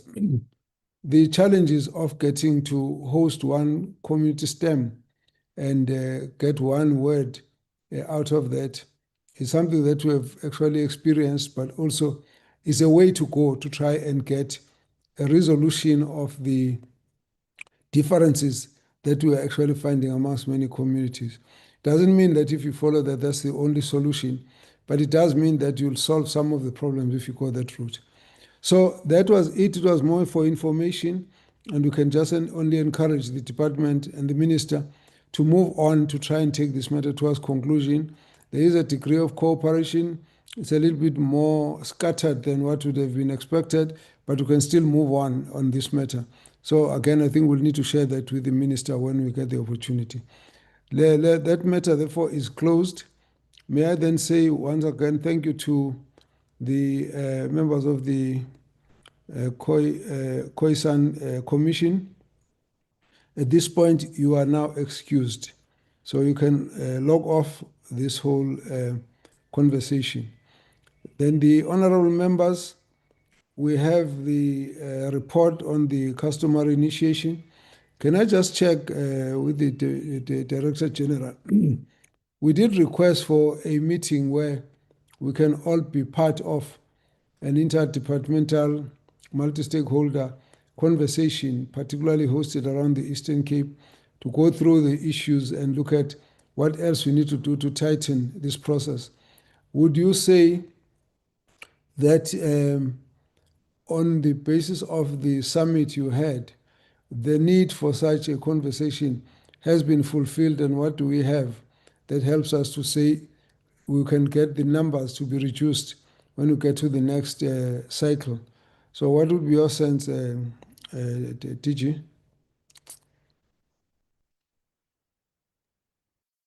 Honorable Chair, I think given the challenges we've faced for such a long time, I would say that whenever there's an opportunity to put our heads together, at least if anything, just to refresh our commitments to working together, I would suggest that we make use of that opportunity. It might just be that we plan it differently. In that, for example, we already know in terms of the commitments of Department of Justice, what they said they will do. We know in terms of basic education around awareness raising in the schools. It can just be planned differently in the sense that it's now taking stock to say concretely where is each department with this process and so on. So I would say, given the challenges that we've continued to face in this area, if ever there's an opportunity to once again put our heads together, I would say let's make a good use of that opportunity. Because who knows, there might continue to be new insights that are exchanged in that process. I speak unmandated on this particular issue, but I would say, Chair, from what we've seen, whenever such an opportunity is available, let's not forgo the opportunity, except that we just have to plan for it differently. Thanks. Here we are, honorable members. Any other comments on the customary initiation processes?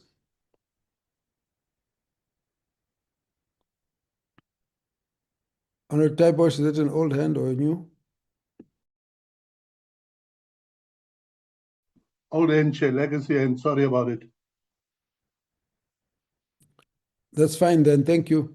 Honorable members, I think let's work towards the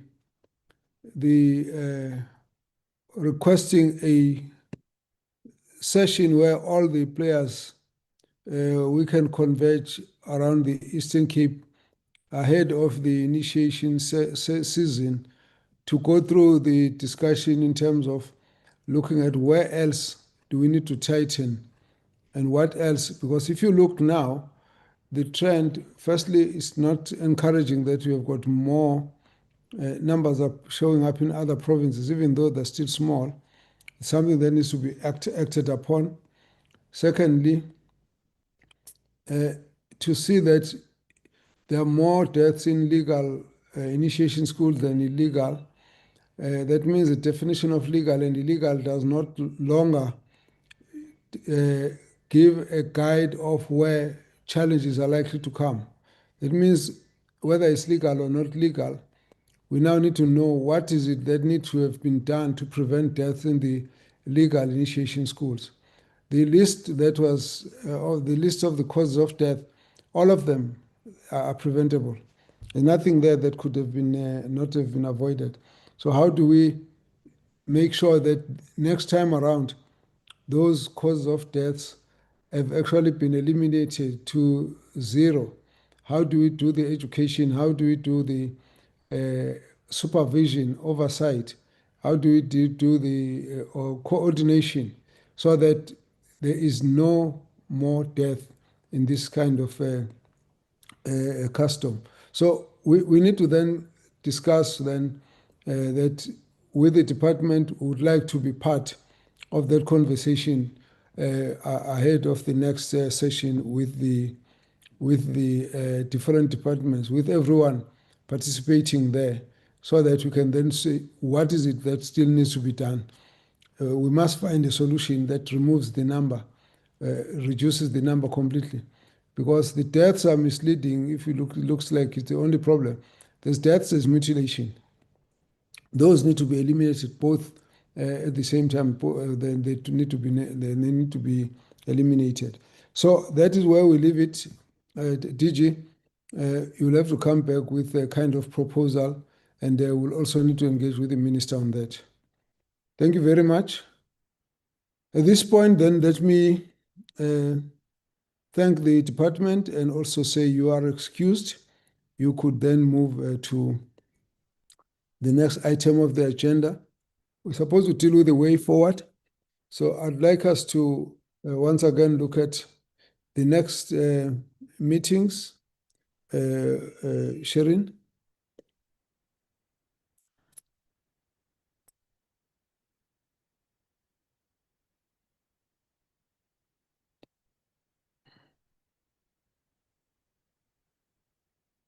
Is Shirin still around?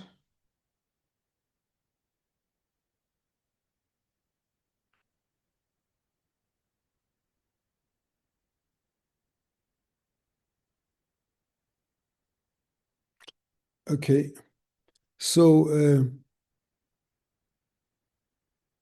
we will now be moving towards the Nelson Mandela.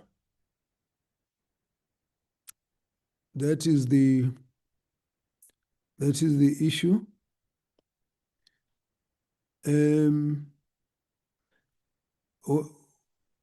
What has happened to the meeting with the religious leaders? Am I missing it? Oh, there we are. Okay, that's Tuesday, 19th. Now, we have a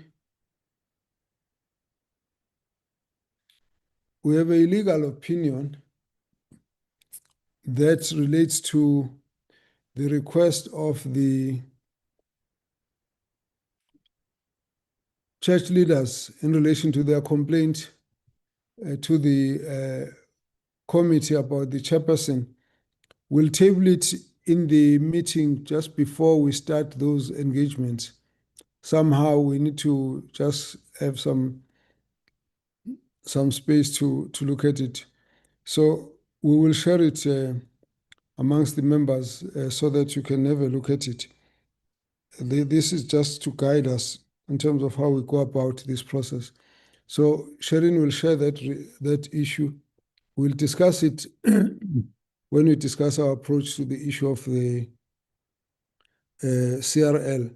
So Sherin will share this report with you, or maybe let me just do so while I submit it. Then that report will be just for our information. So let's get back to the Nelson Mandela. Just can you open the screen? Let's have a quick look on the issues that we're dealing with next week on the Nelson Mandela platform.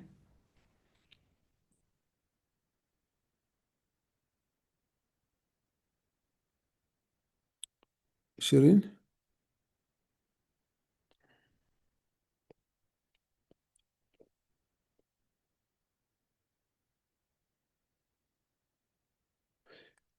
Maybe whilst we're at it, let me also just update the members. Honorable Van Veek.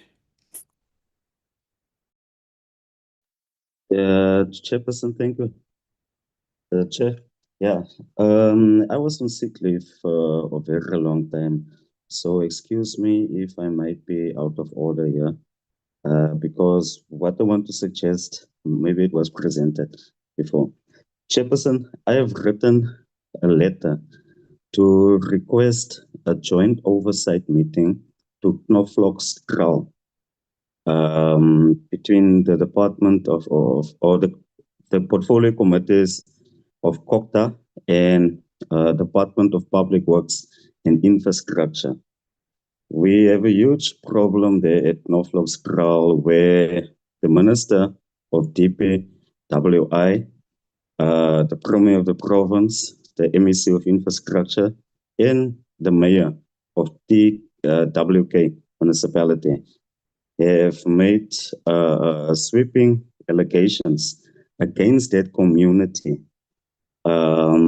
which amount to criminality, well orchestrated criminal syndicates who is smuggling weapons, abalone, drugs, and where the mayor of TWK can't go to Knoflock's Kraal without wearing a bulletproof vest. But on the 5th of January this year, I went for an oversight visit to that Knoflock's Kraal community. And what I have met there is a well-organized community who is farming there with livestock, with vegetables. They have set up. Honorable Van Veek, let me try and guide you, Thank because you started by wanting to raise an issue, but you go into details of it. So Okay, I thought you wanted the guidance of where and how you can raise your issue. So let's stick to the fact that what is it you want this committee to do? Don't go into the details. Now we're already figuring out the livestock and the vegetable and everything. But let's just, what are you trying to get us to do? I would like, Chairperson, for a joint oversight between the portfolio committees of DPWI and COCTA to go and visit Knoflock's Kraal. It's just an hour and a half away from Parliament, Chairperson. Thank you. Okay, I think you need to, between yourself and myself, we must try and process the matter. Get some of the documentation through to the Secretariat. Let's talk about it and then can come back with a concrete guidance here. There are a number of areas to visit so we can see whether we can fit that and whether in fact that is the best approach. And whilst I'm at it, let me also just indicate, that you had raised another matter. We should find a way to bring it up again for further update, because there's a matter of Heidendal, which I have raised and discussed with the chairperson of Mineral and energy that needs us to just update each other. So just to indicate to you that we haven't forgotten those. Let's come back to the issue of the... Excuse me, Chairperson. Yes. Yeah, I don't want to interrupt you, Chair, but I just, at the second issue that I also wanted to just bring under your attention or remind you, I was supposed to do a presentation on Afrikaans hip hop to the CRL Commission when we meet them again. We took that resolution last in November, and till today I haven't had an opportunity to do that presentation on Afrikaans hip hop, Chairperson. Thank you. When we meet with the CRL, you can bring that issue up, but share the information, so we must submit it so the CRL can be ready for that. It will obviously be a short issue. The meeting Chair, with CRL, yeah, they'll indicate when we'll have the meeting with the CRL and they'll put it there. Let's come back to the Nelson Mandela. Okay, now this is what, yes, Sharon, this is what we said we're going to look through. Now, in the report that's coming from Nelson Mandela, are these issues organized in the same way? Chairperson, no, it's not organized in the same way. That is, we've sent them a letter. Let me just share that letter. Don't share the letter. Don't share the letter. Share the submission from Nelson Mandela, or that summary that you gave us.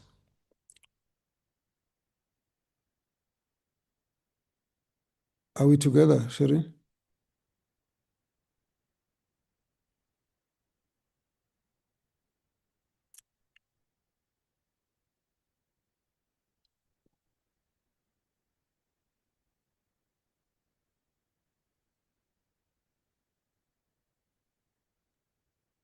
Chairperson, so this is how they sent the information to us. That is the table that they shared with us, and the information that I've put in the letter, because they give some background information before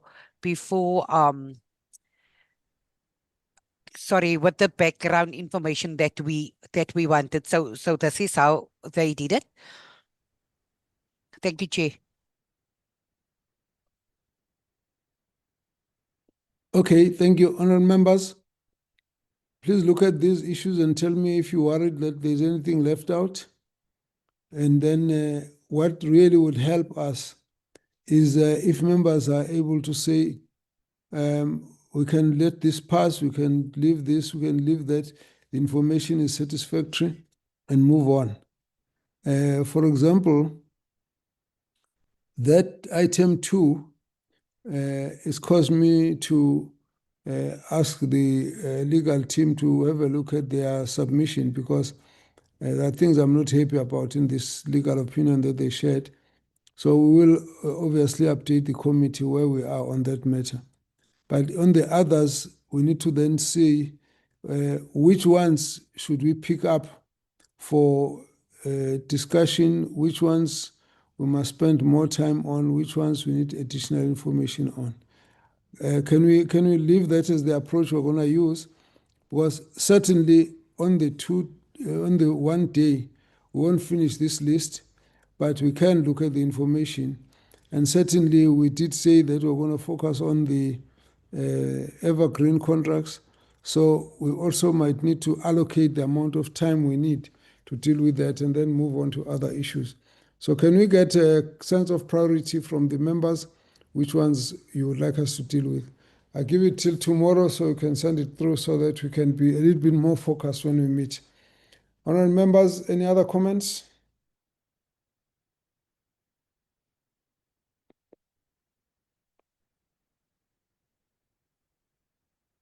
Yeah, when it's so quiet, I'm no longer sure if everyone is still around. But then can we then agree that that's the approach we're going to take? Agreed, Chair. Thank you very much. Agreed, Chair. Thank you, Agreed, Chair. Thank you. Also, Thank you. Chair. Thank you. So that's the approach we're going to take. So next week we will have the meeting with Nelson Mandela. We must notify them we're extending till 10. There's a request, there's an invitation from Scopa. We must also just get members to indicate if they would like to join the Scopa or whether there's any other specific proposal that you have got. But it's an open invitation and it's worthwhile also us being part of that if we can. So members must just indicate on this on the group what their suggestions are. With all of that, honorable members, I think we've concluded the business for the day. Thank you very much. Therefore, the meeting is adjourned. Have a lovely day. Till next Tuesday, bye-bye.